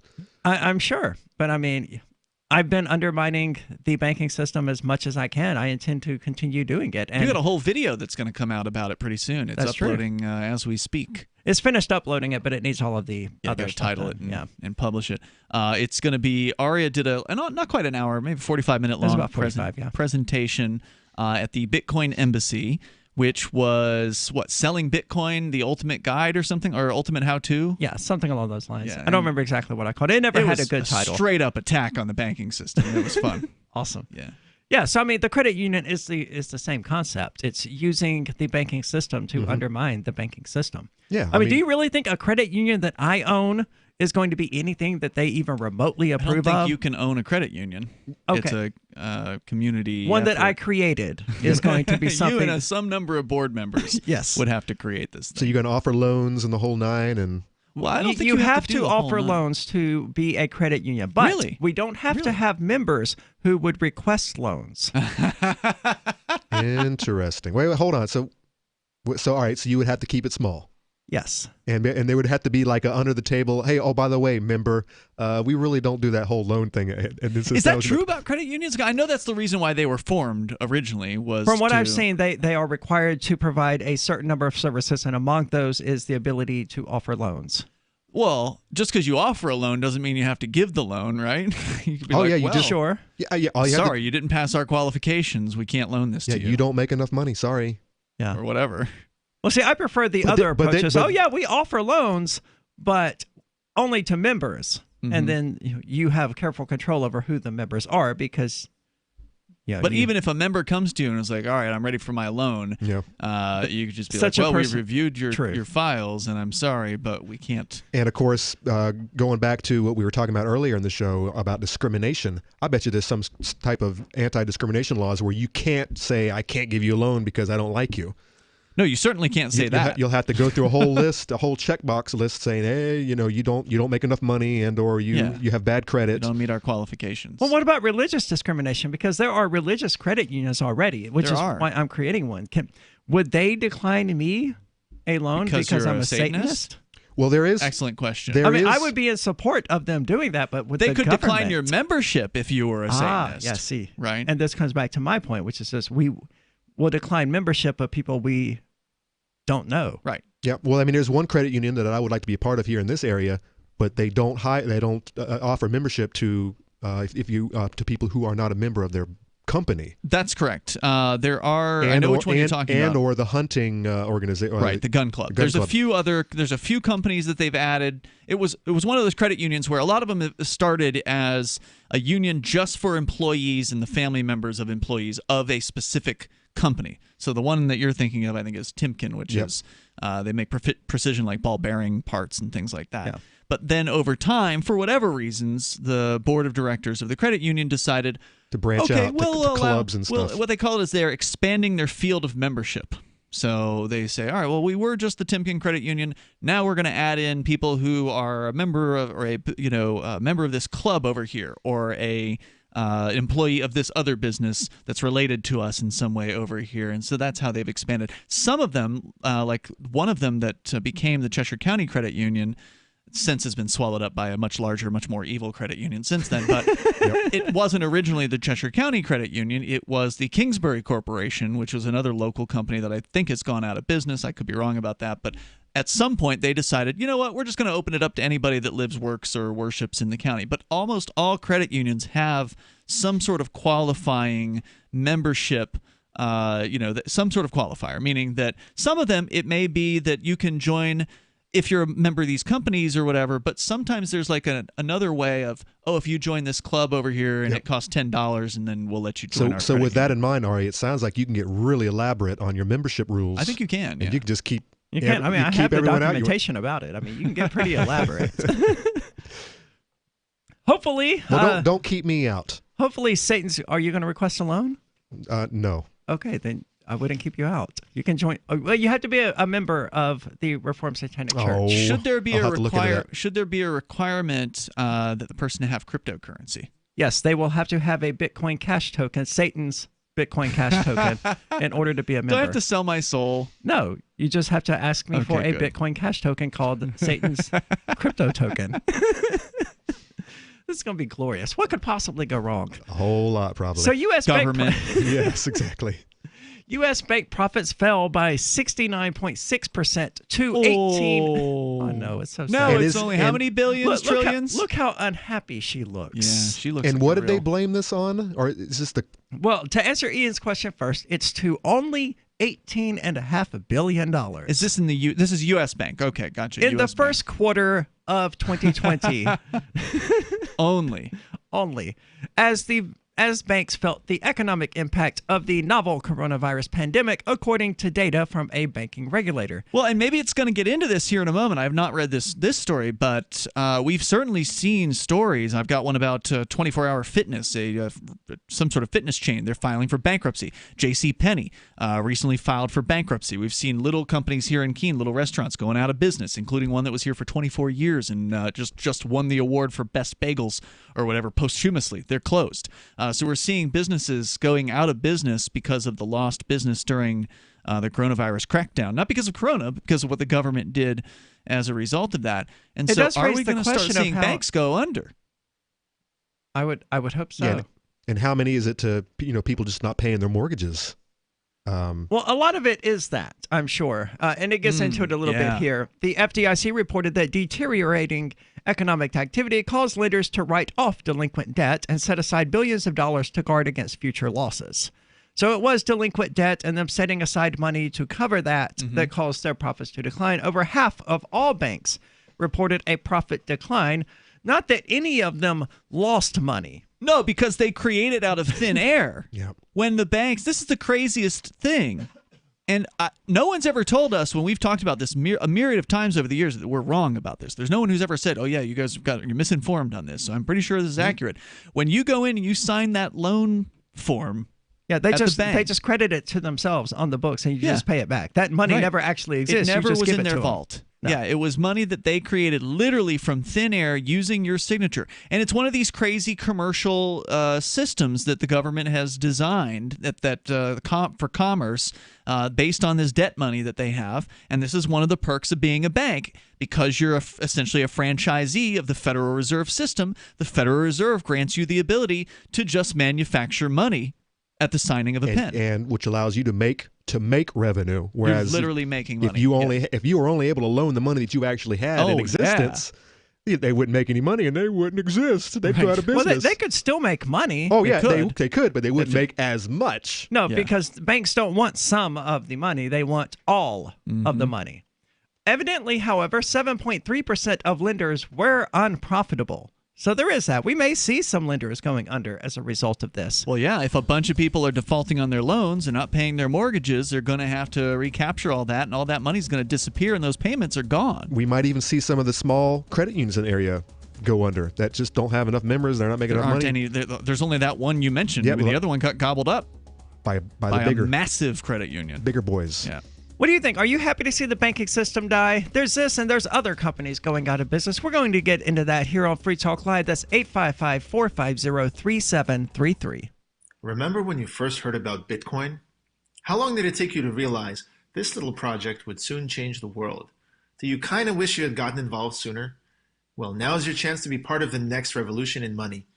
Intercoin is working to finally make crypto go mainstream. It's designed to be scalable enough to support everyday payments and even elections without the state. Bitcoin was originally supposed to be a peer-to-peer cash system, the way we would all pay one another without having to trust any third party. But instead, over time, it mostly became a store of value. That's because every 10 minutes, the Bitcoin network must put all transactions into a block, and that block can only hold so much. If crypto is to become mainstream, for everyone to use it in everyday payments, we need a new architecture, one that's as secure as Bitcoin while being far more scalable. Check out intercoin.org to find out more and maybe pick up some of those coins for yourself. Looking for a great real estate investment? Consider New Hampshire, which is ground zero for the Liberty Movement. Your first call should be to Mark Worden from Porcupine Real Estate. He's more than just a real estate agent. He's your New Hampshire concierge. Where are the best places to live? Do you want farm, city, the burbs, or forest? Do you want a duplex or multifamily building so that renters pay your mortgage? There are homes in all price ranges in New Hampshire, and Mark can help with financing too. Invest in liberty and property. Mark Worden can help. PorcupineRealEstate.com. LRN.FM now has a Discord. Discord is a free text and voice chat platform, and we now have our own server with a bunch of channels at discord.lrn.fm. You can join other listeners as they chat about various things during our live shows, or anytime, day or night. Discord software is available cross-platform, so you can have it on whatever device you want and take your chats anywhere. Join our Discord at discord.lrn.fm. That's discord.lrn.fm. You're listening to the live edition of Free Talk Live. Hour number 3 is next after the news here on the Liberty Radio Network at LRN.FM. This is the Liberty Beat, your daily source for Liberty news and activist updates. Produced in partnership with the SNLS Network and listeners like you. Online at snlsnetwork.com. I'm Mick Murrow with your latest edition of the Liberty Beat.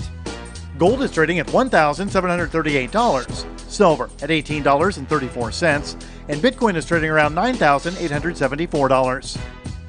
Today's gold, silver, and Bitcoin prices are brought to you by Brave Botanicals, high-quality kratom and CBD at reasonable prices with excellent customer service.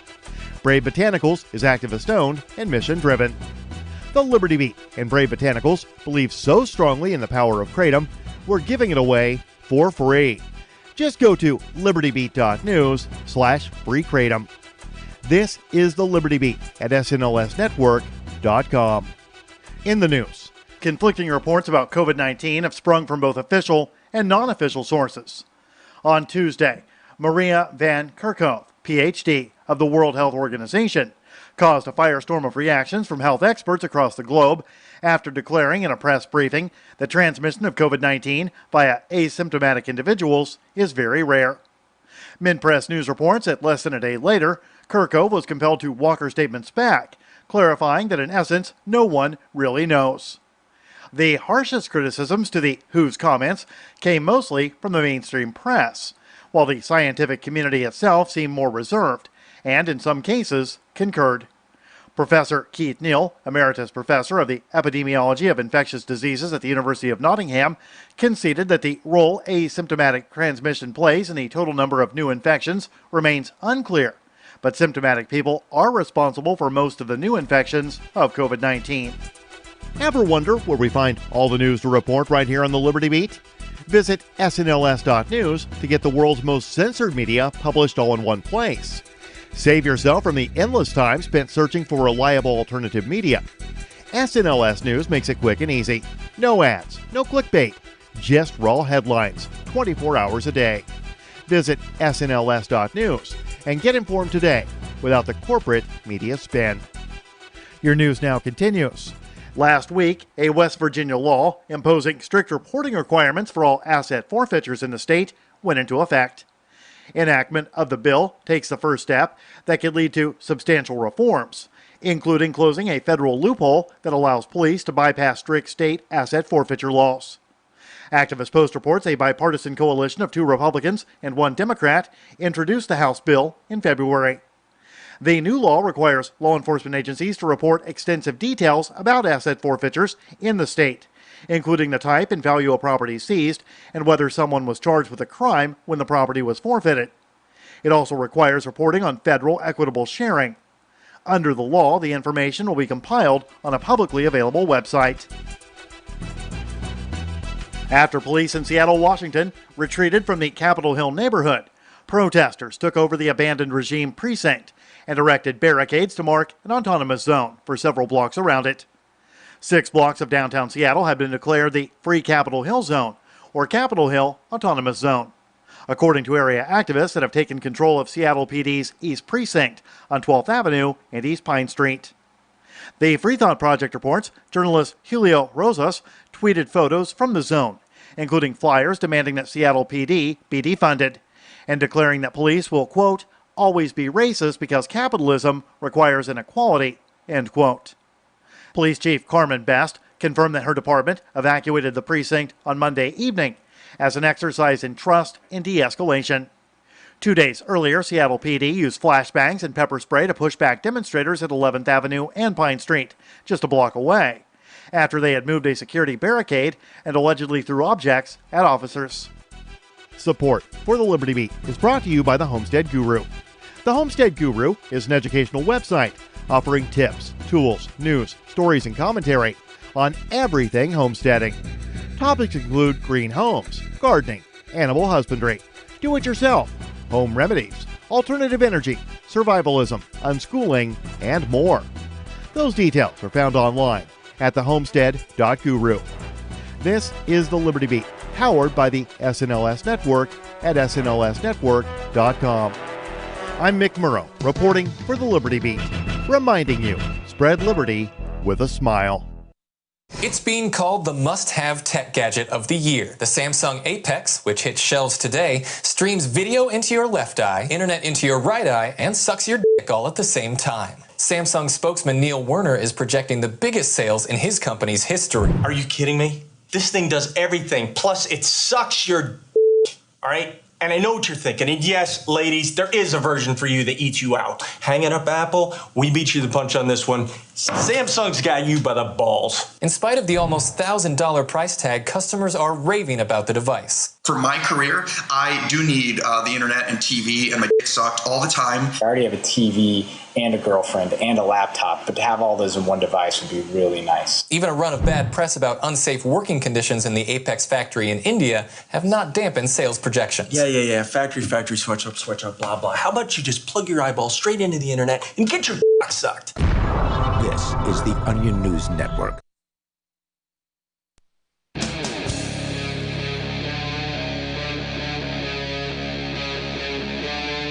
Free Talk Live.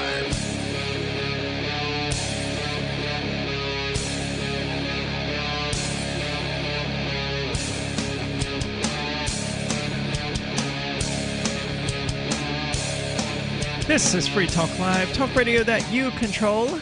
Take control of the airwaves. Talk about whatever is on your mind. That toll-free number is 855-450-3733. And with you tonight, it's Aria. It's Ian. And Conan. And we've been talking about the Supreme Court through most of the night and various things that they are doing. It's surprising, indeed, that they would choose not to weigh in on qualified immunity, which is the doctrine that basically protects... You're surprised? In the current political climate, I am surprised. Why? It doesn't affect them. I am surprised as well. It's a hot item right now. The political climate doesn't affect them unless people are going to go to their house. Well, maybe people should go to their houses. Maybe they should. One of their 9 or 10 beach houses, because I imagine they're quite wealthy. Yeah. So it's unfortunate. Well, let's go to the phones. We've got Larry calling from Indiana. Larry, you're on Free Talk Live. You know, I'm surprised how people have let this slip, what our government has just done to us. They have raped us and destroyed our way of life in this country, and now they're using colored people to say we need to start doing better for them. You know, I hate to bring this up, but the Nazis done the same thing under the guise of public health. What they done is they moved people to the ghettos and cut off all the utilities and everything. And then when it got bad in there, they had to come in and condemn. That's when they marched them out and put them in the cattle cars and took them to the concentration camps. So these people that have perpetrated this against this country, Dr. Fauci, and on a local level, all the health officers that are operating under guise of being actual doctors. They're not actual doctors. They're judicial officers. And what they've done is their orders have destroyed our country. They've destroyed our economy and everything else. So I think the same excuse they used at Nuremberg, the doctors used at Nuremberg, the clinical doctors, is that they were trying to advance mankind's outlook on and health when they experimented on these helpless people for maybe a crust of bread or something like that. Now, But, let me offer a counterpoint here, Larry. In the process of doing this, they also hurt the banks. So now I'm torn. You can't hurt them. You can't hurt them because that's going to be the first. That's going to be the first bailout. They have their own money, and let me tell you something. If they do get hurt, they're going to get bailed out. You can bet your life on that. But who's not going to get bailed out? My friends have lost their businesses and everything because of this mess, and they still have people going around looking stupid, even homeless people. Give some homeless person a mask to put on, and he's going to do better. Or give him a test, and the test, the commercials are on now. Get a test for $90. We ship it to you. You don't need a doctor's order. I mean, people are so naive and think that things are going on the square when all they're doing is trying to back us into a corner so that they can get insurrection, so that they can kill off a bunch of us in the most gruesome kind of ways. But we're letting them get by, you guys, with what they've done to our country and what they've done to our economy. Well, I don't have a country. Well, you know, you where you stay, where you're resident. But the thing about it is, if they destroy it, we're all going down right with it. So Larry, what's the next step? Where are we going after this? We're going right straight to being broke and looking stupid, and talking about well, not for the America, people who took that $1,200 and bought cryptocurrency and gold. I mean, they're not going to be looking stupid. Probably not. Well, they're going to be looking. Well, you know what I say about all the stuff that you think you can have crypto on the internet? The government knows everything about the internet. Any move you make or do, the government knows everything that you do. Not if we got Monero. I mean, this is what end-to-end encryption is all about. They don't know everything. They're fighting to know everything, but they don't. Yeah, they're kind of mad. They're stamping their feet about that. They know about you, and they know your wants and your needs and what you have to live on and survive.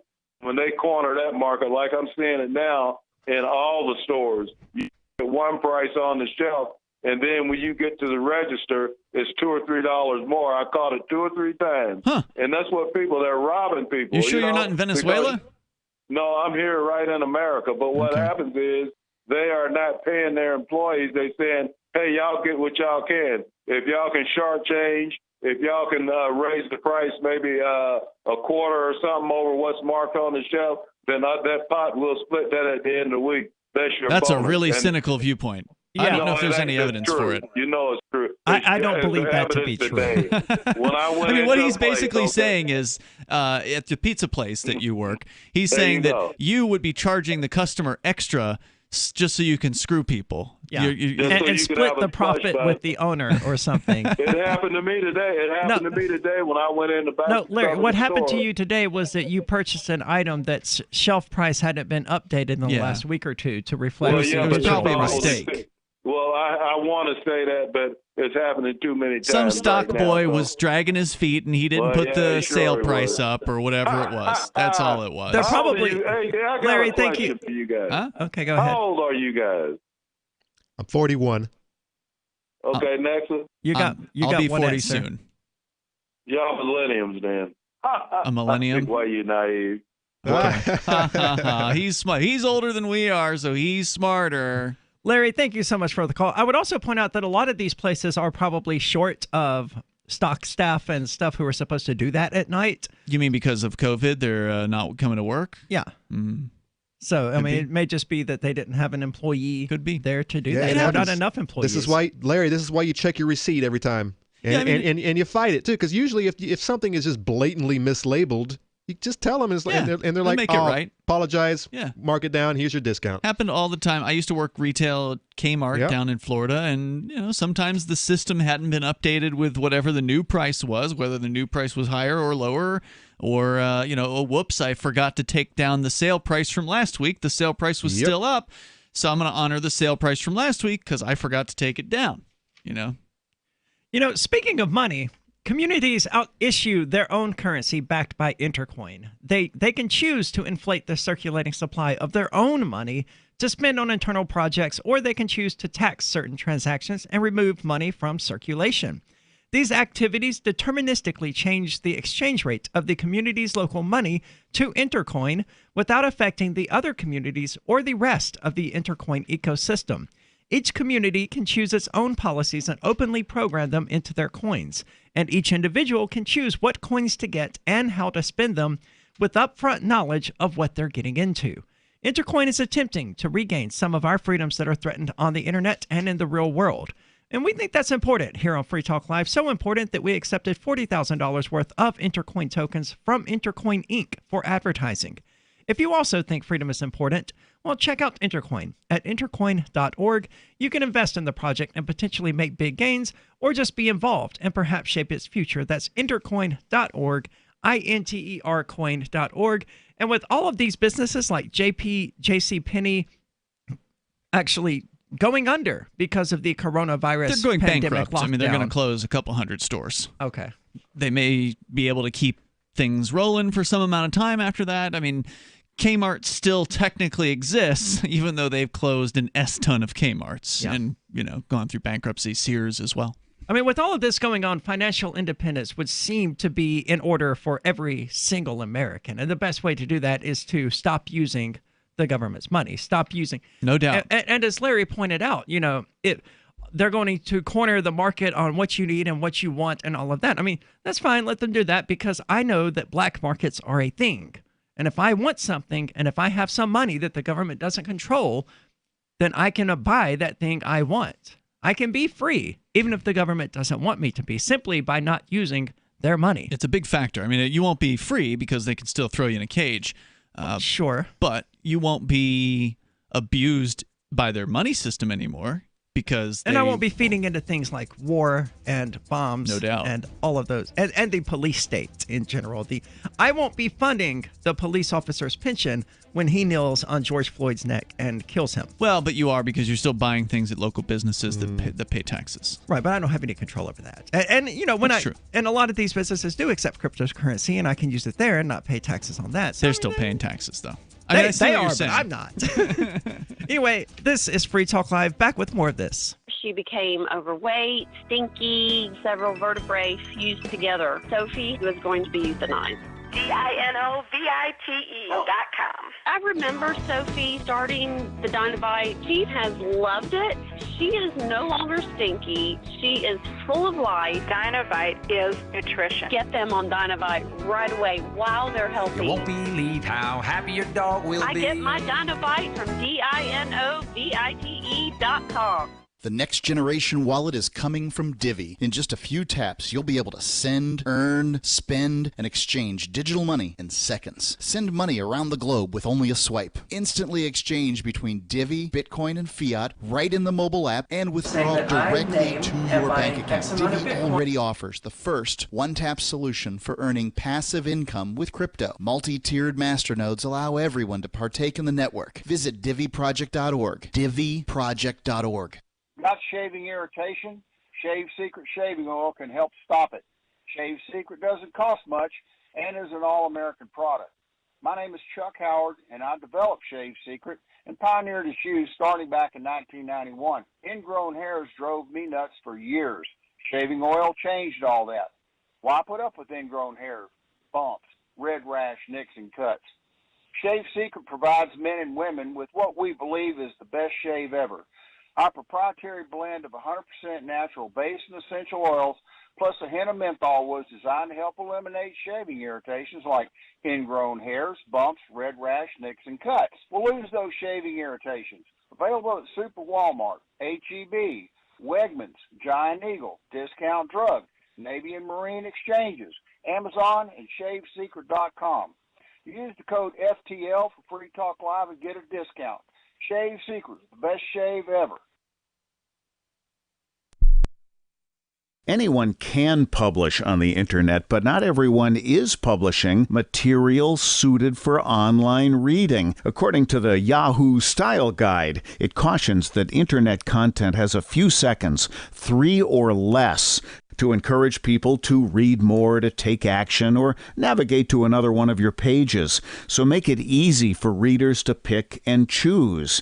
Isn't that the way you poke around online? Use short words, short sentences, short paragraphs, bulleted lists, and short pages. Front load what you write, putting the most important information at the beginning of headlines and paragraphs and sentences. Same goes for your keywords, what someone would likely type into the search box on Yahoo or Google. For more tips on communicating better online or in a job interview or everyday life, hit survivalspeech.com. I'm Holland Cook.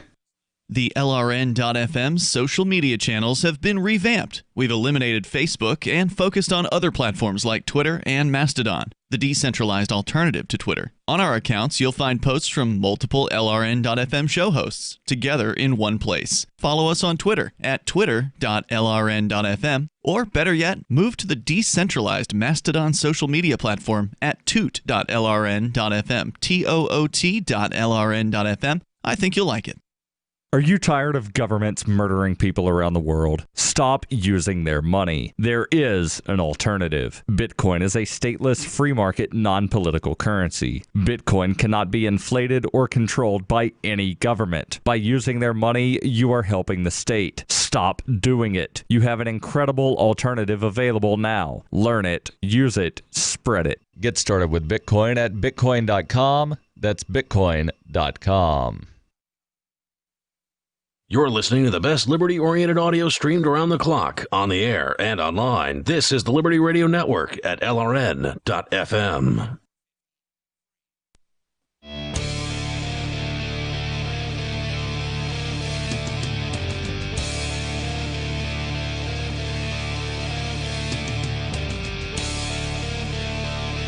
This is Free Talk Live, talk radio that you control. You can call in and talk about whatever is on your mind. That toll-free number is 855-450-3733. With you tonight, it's Aria. It's Ian. And Conan. And this COVID-19 crap has turned the world upside down. Regardless of what you believe about it, it has changed our lives. But what has not changed is that if you own a business, you need to advertise to reach new customers or clients. Our audience are not the kind to stick their heads in the sand during a crisis.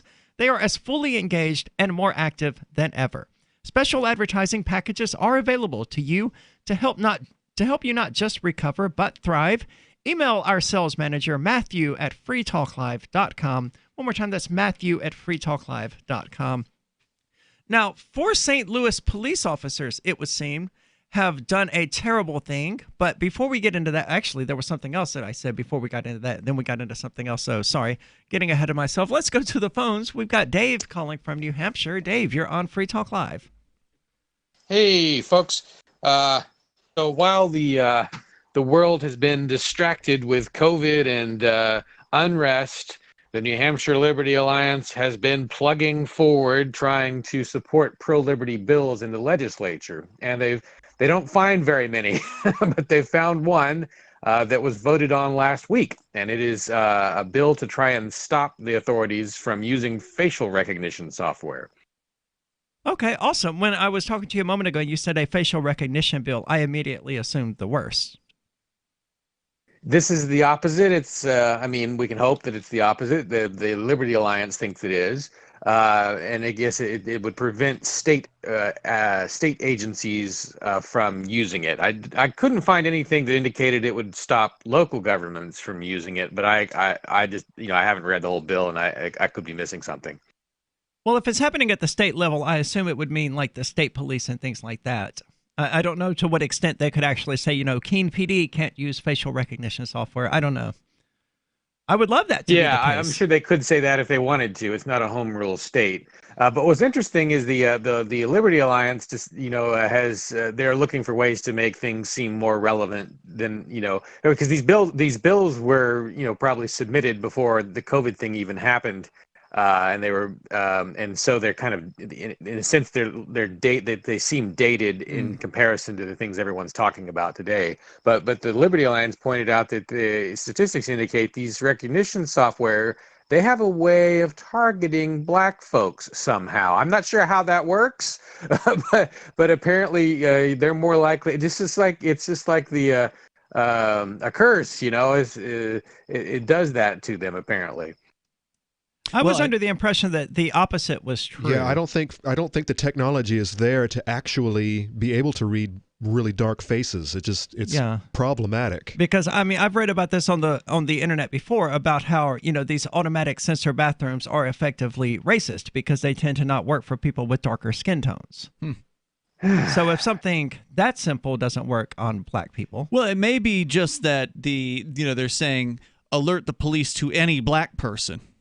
Yeah. In which case, the facial recognition software could do that. It's like a bad dog software, like those dogs that are trained to be racists. I guess I have not heard about those dogs. I saw one when I was in East Texas. A dog that was trained to be racist? Yeah, it would go after black people. It was insanely evil. Wow. Well, Ridley... Well, the dog wasn't. The dog wasn't, but the trainer was, I guess. Yeah, the dog had been trained to be whatever the person, trained him to be. Dave, thanks so much for the call. Keep us updated on that. I would love for some liberty positive news lately. And banning facial recognition software used by the state would be terrific. Yeah, I wish we had some liberty positive news. I mean, it's tempting to say, hey, you can go to the bar again and, drink, which you can do now apparently in New Hampshire again. But you can. I went last night. It was so refreshing to see a bar filled with people. But it's not refreshing from the perspective of the only reason the people are there was because they were told they could be there. Yeah, that was not refreshing at all. So it's really kind of sad to sit and watch what is a large number of people who wanted to be amongst other people, and now they can be, so they are. But they didn't do it previously, right? And the bar owners certainly didn't go out on a limb and take any risks. Not in New Hampshire. Well, we didn't have the equivalent of the Carl Mankey from Michigan who broke whatever the governor's orders were multiple times, ended up being fined and targeted by the state government, and then won in a 7-0 Michigan Supreme Court decision in his favor. Yep. We don't have a story like that here in New Hampshire because no one stood up like that I'm aware of. Hopefully, when round 2 comes, the people would be so upset that they won't put up with it. They won't put up with it. I hope you're right, but why would you have that hope after this one? What would make you think that after everybody pissed off people who are like, no, not this time? You're not doing it again. Yeah, but there's a difference between the individual and the individual business owner, right? So, we went out and we did what we call nightcap, right? So the very first night that the governor, I look forward to this Friday's nightcap, to going there and being there, despite the fact that the bars are open.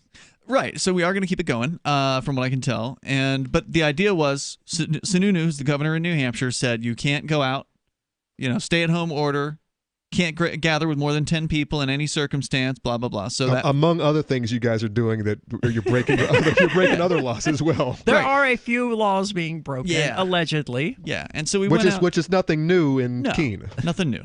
Nightcap is nothing new. It's a decade-old event, but we brought it back for the purpose of violating the governor's orders, openly violating in the center of town, visibly violating the governor's orders. We've been to protests at the state capitol and violated the governor's orders with hundreds of people. And, that hasn't been enforced because there's We went to the freaking beach on Memorial Day. That's right. We were only like 5 people that did it. But we still did it. But we did it. And the thing is, though, we don't have a license that the government gang can swoop in on and threaten. Whereas all these business owners asked permission to do business, and so they have a license, and so they're all scared to death that the government's going to come in and pull their license from them, so they won't do anything. Or insurance coverage that might drop them because they're not conforming with the with state code and state law. Right. It's part of the rules. They got to follow the law. There's a lot of money involved in these decisions that have been made all over the country. So that's why it takes somebody like this old guy in Michigan. It's important to note he was I think he's 77 years old. Yeah, he was pretty old. The barber. So he's old enough to where he doesn't care anymore, right? Because if you're 70, 80 years old, you're 77 years old, if they ruin your business, well, you've already lived your life. You put your best in, you had some successes, you had some failures, you made it to 77 and you went out on top fighting the government. Most of these other people, they see it as a total ruin, the total ruining of everything they've put forth. They've put all this effort into this business just to have it ruined by the government. They're just scared. They don't want to do anything, even though they're going to possibly go out of business anyway, like some of these gyms and restaurants and who knows who else, maybe banks. I can't really fault them for that, but it's sad. It is sad. And I wish they would spend their energy creating some sort of legal loophole, like, we can do takeout, so we can do takeout of mixed drinks. So you get your mixed drink, you go down to Central Square, you have a good time, and you come back an hour later and get another mixed drink. They can't, though. Why can't they? The liquor commission will show up and take their license. But the executive order gave them permission to only sell beers mixed and drinks. closed bottles. Well, mixed drinks got added. Really? Yeah. Oh, okay. Well, 855-450. The governor says so. You can do it. Woohoo! Bitcoin.com has launched a trading platform at local.bitcoin.com, allowing you to buy or sell Bitcoin Cash via dozens of payment methods like PayPal, Venmo, bank deposit, remittances, or meeting in person with cash. There are no ID requirements to sign up for and use the site, and all communications between buyers and sellers are encrypted. Finally, a global trading platform that respects your privacy. Visit local.bitcoin.com to get started trading Bitcoin Cash. local.bitcoin.com. Anarcho Vegas 2020 is a conference about changing the world through personal actualization and creation through markets. Get inspired to better yourself and better the world. Speakers include Jim Bell, Larkin Rose, Avens O'Brien, G. Edward Griffin, Walter Block, Amanda Rockwitz, Ernie Hancock, and more. Get your tickets for just $20.20 at anarchovegas.com and use code FTL to save 10% off VIP tickets. July 19th, join Free Talk Live for anarchovegas.com. Free Talk Live. We have been brought forward to bring out the truth. I knew this was all right. What is the truth? No, it's in the 2 books. Oh, you've got to buy the books. Now, how much is somebody going to have to pay for these books? It's right online, depending on what country you're in. They're $26 a piece here in the United States, including freight. Now, why would God put books out and require people to pay for them? What's the point in that? I mean, aren't there people out there that can't afford that? Those of us here on Earth have had to put the material together and get it copyrighted and available. Why would God want to copyright something? What's the point of that? I mean, wouldn't God want anything on this planet has to be copyrighted to be put out legally by That's your not true. government Not true at all. Not true, sir. Nope. You can put whatever you want out there. Explain? No, you let me explain, because whatever you want, you can put online, and nobody's going to tell you can't do it. Free Talk Live, 7 nights a week from 7 to 10 Eastern, live on the Liberty Radio Network at LRN.FM. So you've signed the Shire Society Declaration and are planning your move to New Hampshire to be around more liberty-oriented people. Next, sign up for the Shire Society Forum at forum.shiresociety.com. There are a bunch of people there who are already in the Shire, and they want to meet you. If you're already in the Shire physically, you should also come by the forums. Remember, not everyone uses Facebook. New people are signing up for the Shire Society Forum every month, so drop in and say hello at forum.shiresociety.com.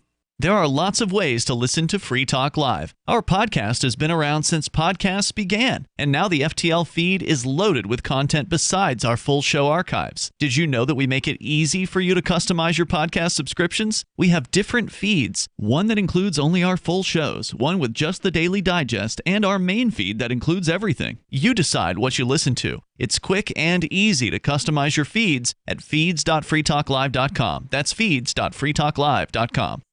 The political world is a maddening cesspool of corruption and lies. Nobody tells the truth. Nobody keeps campaign promises. Nobody obeys the Constitution. Nobody puts the people first. How can we ever escape this web of tyranny? Vote for nobody. Hi, my name is Nobody. I'm running for governor of New Hampshire because nobody knows how to live your life better than you do, and nobody deserves that kind of power. I want to put you back in control of your money, your lifestyle, your work, your body, and your life. Nobody should rule you but you. New Hampshire convicts many people of so-called crimes that should never have been prosecuted. If elected, I will pardon every victimless crime in New Hampshire history. This includes drug, gambling, prostitution, gun, and driving offenses. Nobody should have a criminal record when they have not harmed anybody. Wouldn't it be nice to have nobody telling you what to do?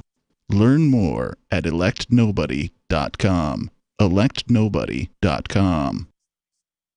Do you love Twitter? Make sure you favorite the LRN.FM Twitter account so you can receive our tweets at twitter.lrn.fm. That's twitter.lrn.fm.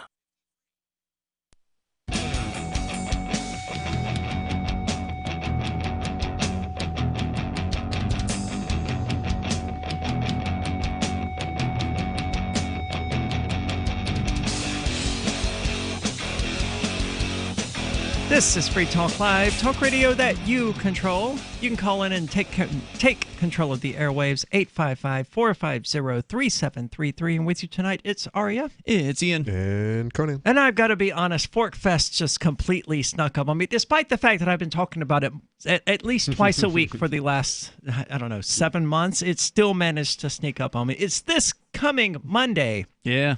Is when it unofficially starts. It coincides with the Porcupine Freedom Festival for the first week. It gets really confusing. But what you need to know is that you can join us from June the 29th, some of us from June the 22nd, but from June 29th until July the 5th for Fork Fest 2020 at Rogers Campground in the beautiful White Mountains of New Hampshire. Happening the week after the Porcupine Freedom Festival, Fork Fest is decentralized, which means that no one is in charge. It also means there's no ticket cost.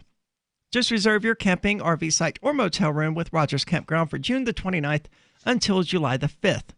And we're better to celebrate Independence Day than around other freedom-loving activists in the Shire. You can just relax and go camping with other liberty lovers, or you can create whatever experience or event you want others to have. You can connect with other Fork Festers via the unofficial Telegram chat or the Fork Fest forum. Links to those are on the unofficial website, forkfest.party. One more time, that's forkfest.party. I'm looking forward to Fork Fest finally having live music, because the band with me, Captain Kickass and Gray, who occasionally co-hosts the show, is going to be performing at Fork Fest. It's going to be... That's cool. Well, it will be live music. Let's just... It'll be the best live music we've ever had. Yes. But let's set that expectation now. It will be live music. That's about all I'm going to say about it. So let's go to the phones. We've got Jason calling from Colorado. Jason, you're on Free Talk Live. Oh, I am so happy tonight because I'm going to bring you some positive liberty news from the land of Mr. Robot that's going to tie in with Pork Fest. And we'll finally get to a would you rather question. Liberty news from the land of Mr. Robot. I don't know what that means. Okay. Mr. Robot is a TV series. We're going to talk about a 4-decade-old event. It takes place in the land of Mr. Robot, the geographic area. What is the land of Mr. Robot? New York City? You're close. Coney Island. Okay. Gotcha. Okay. There's a news article today out of CNN that the 4-decade-old Nathan's famous 4th of July hot dog eating contest will go on despite the coronavirus pandemic. With social distancing, I imagine, right? I'm sure later in the article they say that instead of the traditional 15 contestants all up there on the stage gorging themselves on hot dogs, they will only have like 5 at a time. Because nothing can be fun anymore. No one can get together and actually have a good time. and everything has to be lamified now. That's the new normal. Everything's lame. Everything's boring, less interesting. Yeah. Well, I'm willing to bet there will be no social distancing at Fork Fest.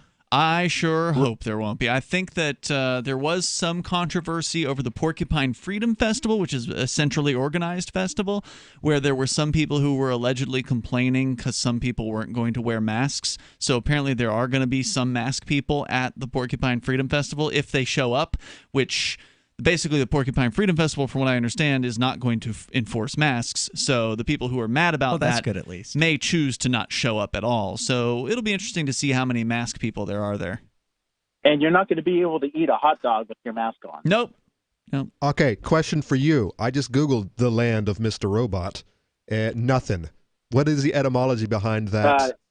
The hot dog eating contest since 1972 has taken place at Coney Island, and I believe that part of the Mr. Robot series takes place there. For those of you, that's where you're going. Okay, there's plenty of Mr. Robot on the Googles. Yeah, without any spoilers. Don't because it's on my list. I haven't watched it yet. I haven't watched it yet. I like that. And show. it goes into what Aria's talking about, her whole credit union and all that stuff. But let's not get too distracted. It goes into the Satanic Credit Union. Maybe I should watch this show. That does not happen in the show. No, not the Satanic Credit Union, but it does deal with the banking system. Oh, yeah. Yeah, it definitely does that. All right, so what's your would you rather question? Okay, so, first can we talk about some of the grossness of the hot dog eating contest and then get to the... I personally find it unappealing, but I wouldn't say it's gross. The fact that they dip their whole hot dog in a cup of water before they start munching on it, it's disgusting. Yeah, do you know what it's a 10-minute contest, 10 minutes. Do you know what the record is? Probably like I'm going to guess more than 100. 56. No, it's 73, but that's pretty darn disgusting. Wow. Can you imagine jamming 73 hot dogs in your body? And a lot of these, and a lot of these competitors are little skinny guys, skinny, a lot of little skinny Asians. Yeah. I mean, if push came to shove, I could probably eat 15 hot dogs before I was just like collapsing on the floor. Well, you might get your chance, Aria, because I have no desire to participate in this. What's the prize? What do you win? A bag of hot dogs. You know what, Imodium AD? A lifetime supply of Nathan's hot dogs? The buns? I don't know, Ian. That's a good question. All right, so on to the would you rather question. You can guess what part one is. So when you all get to Fork Fest, there's two contests on the menu. Would you rather gorge yourself in a 10-minute Nathan's hot dog eating contest at Fork Fest, or would you rather perform a 10-minute striptease with a brass pole, progressing to full nudity for at least 5 minutes? I don't even know why you bothered to ask me this. And I made this question up before I knew Aria was hosting tonight. Okay. All right. I'll sit this one out then. Well, I mean, the striptease seems a lot easier than gorging myself on. I don't know, free meal. I mean, what do I get for stripping in front of people? You won't get indigestion. That's for sure. Wait, do they tip? Do they tip? No, just no. Tip, I'm talking about just the tip. No, if there's money involved for the striptease, I might look at that. But free meal versus tip. So Conan requests a clarification. Is there a reward for the striptease? Or what is the reward for either of these contests? If you're doing a striptease, there's a good chance someone's going to put some money in your belt. Yeah. Well, if you're doing a good striptease, you're not going to have a belt. True. For the sake of making thing. this sporting event, let's say 10. Are you going to wear a garter for this? I have to wear maybe a headband with a feather in it. 10 Bitcoin. 10? Give me that stripper pole, man. Absolutely. I would have done it for one. I know, right? Yeah, I might do it for $100. I didn't hear Ian. I said the stripper thing would be probably a better choice than gorging however many hot dogs. Sounds like it'd be a lot more comfortable. I would agree. Jason, thanks very much for the interesting question. That was a good one, man. A reward of 10 Bitcoins. So the competition is going to be fierce. Yeah, no kidding. Yeah.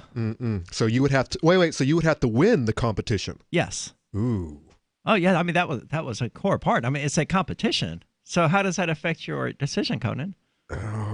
Would you rather take your chances with the stripper pole or with the hot dogs? And how are you graded? Is it on ability or is it looks or just There'll probably be a lot of categories, right? Let's ask Jason. Jason, are you still with us? Can you answer that question?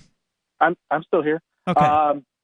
It's going to be how, hot dog eating contest is very clear. You either win or you don't based on the count. Mm-hmm. But with stripper, it would have to be based on the crowd, the crowd roar. And right. Okay. Crowd voting. So you'd have to this is at Pork Fest. This is in a rainy tent with a brass pole. Hold on. Is this at Fork Fest or the Porcupine Freedom Festival? Oh, I imagine that crossover date, right, that you have where most people are all there. There's still different that events. Weekend. I know, but there's the crossover. They're not going to have a stripper heard. contest at the Porcupine Freedom Festival. That's not going to be on the event schedule. It's a family-friendly event, and so the odds that they're going to be bringing anything like that around a family-friendly event are very, very low. Yeah, it matters because I would get a much better reception at Fork Fest doing a striptease than I would at the Porcupine Freedom Festival. You know what? Now that I think about it, since it's July 4th is the traditional date, and isn't that the end of Fork Fest? It would be July 4th hot dog eating contest in the early afternoon, followed by the dance party, whatever you do, strip stuff at the end. Cool, Jason. Thank you so much for the call, Conan. Any final thoughts on that? Which would you rather do? It depends on the competition, and that's about it. I would make a decision after that, and I have to watch a lot of Roadhouse. Get my skills up. What do you think? Should Conan perform a striptease? 855-450-3733. He's already halfway there. Would you like to get back that full head of hair from years past? Now, there is Reveal. Beverly Hills celebrity dermatologist Dr. Nathan Newman took nearly a decade to develop Reveal from natural botanicals to return to a full-body head of hair. Reveal for men and women with a 30-day money-back guarantee at gcnlife.com or toll free 844-443-6637. 844-443-6637. Reveal at gcnlife.com. This is a pandemic survival alert, and the most time-sensitive messages you will hear this year. You still have time to plant a 1-acre crisis garden and secure a supply of your own nutrient-dense food. But time is running out, and it's one deadline you don't want to miss. Who should plant a crisis garden? Individuals, families, churches, communities, anyone or any group that sees hard times ahead. Let's face it, even the mainline media is talking about food supply disruptions and the growing number of grocery store workers who are becoming sick. But there's more. Meat packing plants are closing, mile-long lines at food pantries, and more farmers now in financial trouble. The truth is, growing nutrient-dense vegetables this summer may be the single most important thing you do. Go to survivalseedbank.com and watch the new video to understand what we're really up against. Get free bonus seeds, special quarantine reports too. Don't wait. Every minute counts. Go to survivalseedbank.com. That's survivalseedbank.com. We've all seen and perhaps use the alcohol-based hand sanitizers. Have you noticed how it dries your skin, and as soon as the alcohol evaporates, it's no longer effective? GCNteam.com has alcohol-free antibacterial soap and foam meeting or exceeding all requirements set forth by the United States Food and Drug Administration. Come to GCNteam.com, keyword antibacterial, or call 877-878-4203. Is spreading the message of liberty, cryptocurrency, and peace around the globe worth $2 per month to you? As you may already know, in addition to our internet feed, LRN.FM broadcasts on free-to-air satellite across North and Central America, as well as Sub-Saharan Africa. And we've been available on satellite for free 24/7 since 2010. The LRN.FM free-to-air satellite signal is reaching some of the most oppressive regimes in the world, and there's no doubt our ideas are making an impact. You can learn more about the channel's impact by watching the 3-minute video at fund.lrn.fm. If you'd like to help free minds globally with our ideas of liberty, cryptocurrency, and peace, you can donate as little as $2 per month via fund.lrn.fm. You can help us continue and expand our satellite broadcast to multiple continents. Visit fund.lrn.fm today, and thank you for your help. Don't forget to share the link on social media. That's fund.lrn.fm. What if you want to hear the latest episode of Free Talk Live, but all you have is your phone? You forgot to download our archive, and you have no data connection. You can call our Listen line at 641-793-0191. That's a long-distance number, so you may incur charges. If not, listen as long as you want. 641-793-0191. The Free Talk Live listen line, 641-793-0191. The new 4th edition of Healing Our World, The Compassion of Libertarianism, will take your understanding of liberty to a deeper level and has over 1,300 updated references, new cartoons, and a foreword by Dr. Ron Paul. With discounts for multiple book purchases, the 4th edition of Healing Our World is a great gift for the liberals, pragmatists, environmentalists, and Christians in your life who think libertarianism is cold-hearted. Get yours today at healing.freetalklive.com and use promo code FTL for a $5 discount. You can put the Liberty Radio Network on the air in your area. Visit broadcast.lrn.fm to learn how. Broadcast.lrn.fm.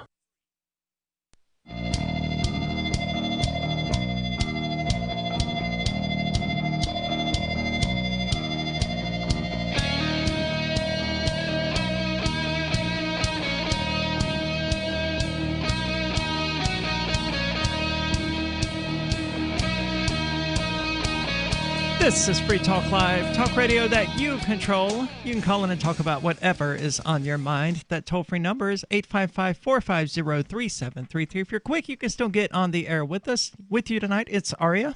It's Ian. And Conan. And I want to say thank you to Derek, who is tonight's amplifier. Now, he's a platinum level amplifier, which means he chooses to give $25 per month to the AMP program. Derek, we can't thank you enough for that. Of course, we don't ask that. To join the AMP program that you can find at amp.freetalklive.com, all we ask is $5 per month, and that money is used strictly to advertise, market, and promote. Free Talk Live hits its name, amp.freetalklive.com. It comes with a number of cool little perks like the AMP-only call-in line on Discord, the AMP-only Facebook group, the AMP-only chat room, also at discord.freetalklive.com. So if you like the show, if you like what we're doing, you want to help us reach a larger audience, be sure to check out the AMP program. That's the best way to do it. One more time, that's amp.freetalklive.com. And one more time, Derek, thank you so much. We hope you enjoy the show, and we hope you continue amplifying it well into the future. That's amp.freetalklive.com. Well, let's go to the phones. We've got our favorite mouth-breathing dullard on the lines. James from Arizona, you're on Free Talk Live.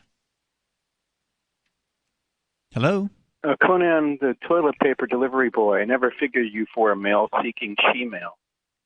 What does stripping have to do with? I'm sorry. Trying to turn drag queen James on. Anyway, Minister Freeman, I don't know any Bible thumpers that don't think James DiMaggio should exist. Who the hell is James DiMaggio? Okay, first of all, isn't that your name? No, did I pronounce your last name wrong? I'm sorry. Yeah, it's not James, even. It's not even that. You're James. not sorry. You're a jerk. James, your government. Call me whatever you want, Minister Freeman. James, settle down. Me to respond. Let me correct you first. I'm a jerk. James. You're purposefully screwing up this lady's name. You're a minister. You're purposely screwing up this lady's name because you're very rude. You're a rude human being. He's a dude that looks like a lady and sounds like a man and has a penis because he's a male, just like me. So you've seen the video, huh? That's a problem. It's not saying that I look like a lady is the nicest thing anyone has said to me today, James. Thank you. James, may I continue my point about a so-called minister of peace and love? No, not until you let me get this out. I don't know James, any put him on Bible hold. Yeah, he won't stop. Yeah, James, you're on hold now because you're not going to stop. To correct you, your government has legally changed my name. My name is not James. So I've seen the paperwork. Yeah, I don't know how you wish to reconcile that with your insane worldview, but this is what the government that you support exactly did. This is a very good point. James supports this system. Yes. You followed their rules and jumped through their fiery hoops. Well, you will be appearing on the ballot, in fact, to prove. Yes. In case he needs the evidence. So James, it's legal. What do you think about that? Sheriff DiMezzo to you, buddy. You're unmuted now, James. You can put words in my mouth. I've never mentioned the state. You just did, and then said I support it, which I don't. Am I anti-state? No. But that's a totally different story. If you're not against it, then you support it. You call my views insane when you have a penis and your friends there are calling you sheep. It's the second time he's talked about that. I want to talk about Minister Freeman. James, can we talk about this fixation you have on my penis? Should not exist. Hey, James, I don't know anybody that doesn't think you should exist unless they are literally potential murderers. Of which what? The Bible thumpers believe in. You want to give that a second shot? But can I continue to speak I think that was the without problem. being He's already had too many interrupted shots. on so-called Free Talk Live? On so-called Free Talk Live, where your calls take control of the airwaves. Again, you're not a good person. You have already done that. Now we're just allowing you to continue. Yourself, Aria. I will call you Aria. Have another drink. What do you want? I'll call you Aria. But you're not a good person. You were literally as ugly on the inside as you are on the outside. But what I'm Just when trying you to think say he's about gonna act Minister like a Freeman human. speaking, I do not mince words. You're a complete loser and liar, Minister Freeman. Sure, because that's how I got to where I am in being. life, by being a loser and Donald telling Trump lies. president of the United States, Right? That's and where Donald Trump that's how I president- got to have a nationally syndicated talk show on 190 plus radio stations, because I lied to everybody. Ha ha ha ha ha. James, where are the mountain selfies? You said you're going to put mountain selfies in your little group. I haven't seen Wait, any. what group? Oh, you'd mean Discord? The Discord server? Yeah, The his toxic little group. user room The is toxic James's user room, room yeah. for the most part. Because I am still convinced that you going up this beautiful mountain, getting good exercise, should be cooling your guns, man. Should cooling you off, and Chilling yet you just chilling you out exactly, and yet you're just angrier than ever. Are you on your mountain right now? James, you're unmuted. Are you on a mountain right now? You put me on mute and then call me angry and then accuse me of things that I've never done. I put And you on mute call me because you angry. wouldn't shut up You're and other lucky- people were trying to speak. Conan, you're See? lucky I haven't snapped your pencil neck geek neck. Kill you, Saying Jack things- Huntington. Conan, what is his issue with you? I don't know, man. I think he's jealous. He seems to hate you more than he hates anybody except maybe Mark. It's because Johnson's not here anymore, so now I'm the whooping boy. Or he's jealous of your nipple piercings. Yeah, it could be the topless thing. It might be that. He seems to be unusually attracted to men. He does have a weird fixation on my genitals. Yeah, I don't know what that's all about. I don't want to know what that's all about. James, please keep my genitals out of your brain. Please do that. So anyway, on to non-stupid things, which is going to be difficult. I got a stupid thing. You want to hear a stupid thing? I want to hear a it, drive-in EDM festival coming to Cleveland. All right, for the folks who don't know, describe an EDM festival. It stands for electronic dance music. So some people might call it a rave, where generally people get together. Prior to COVID, people would come into a place, and sometimes they would be outside, sometimes like a camping festival kind of thing with music, like stage and music and such. Sometimes it's indoors in a club or whatever, but the idea is DJs come, they play their music, people dance to the music. Probably there's drugs involved, and everybody goes home, and hopefully they make it home without getting caught by the cops, and a good time is had by all. Well, now according to News5Cleveland.com, a drive-in electronic dance music festival is coming to Cleveland this summer. The Kukui Music Festival has been held each year in Cleveland since 2016, but this year's festival will be much different. Instead of a pit in front of the stage packed with people, parking spaces will be the area where ravers dance to the live music. In their cars? Nope. Each ticket will include 2 parking spots. One to park your vehicle, and the other as a designated dance zone or a rave parking spot. Can you dance with significant others, people in your family? If you bring them, you should be able to do that. The designated zones will have 12 to 14 feet of distance between each group of concert goers. No more than 8 people will be allowed in each group, said the festival. Attendants will be on site to direct concert goers into their designated spot, and maps with directions to on-site food and drink vendors, as well as restroom locations, will be provided, according to the festival. Now, didn't EDM and the techno scene in general, the rave scene in general, originate as a sort of anti-rule following thing? Yeah. It was underground for a number of years in warehouses. And that's where good point, Aria, because I think that's where it's going back.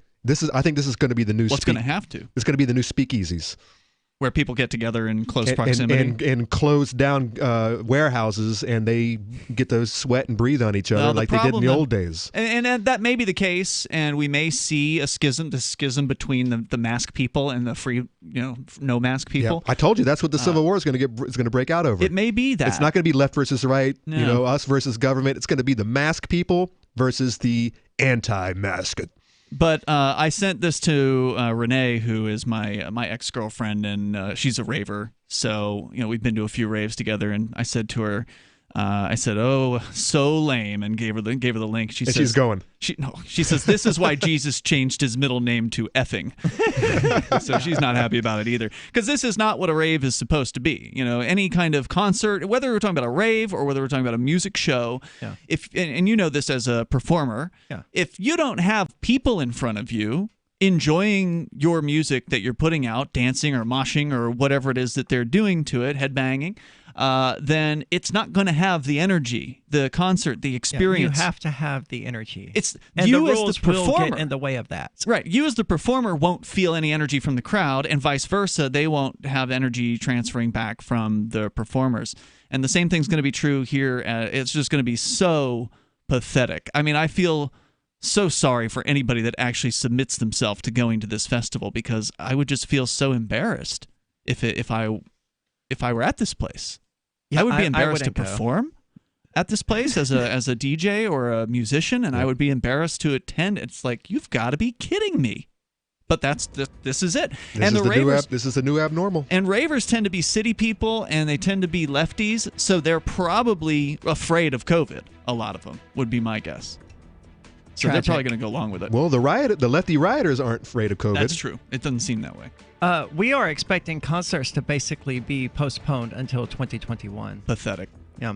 Well, this has been Free Talk Live. If you like the show, head on over. Once again, that's amp.freetalklive.com.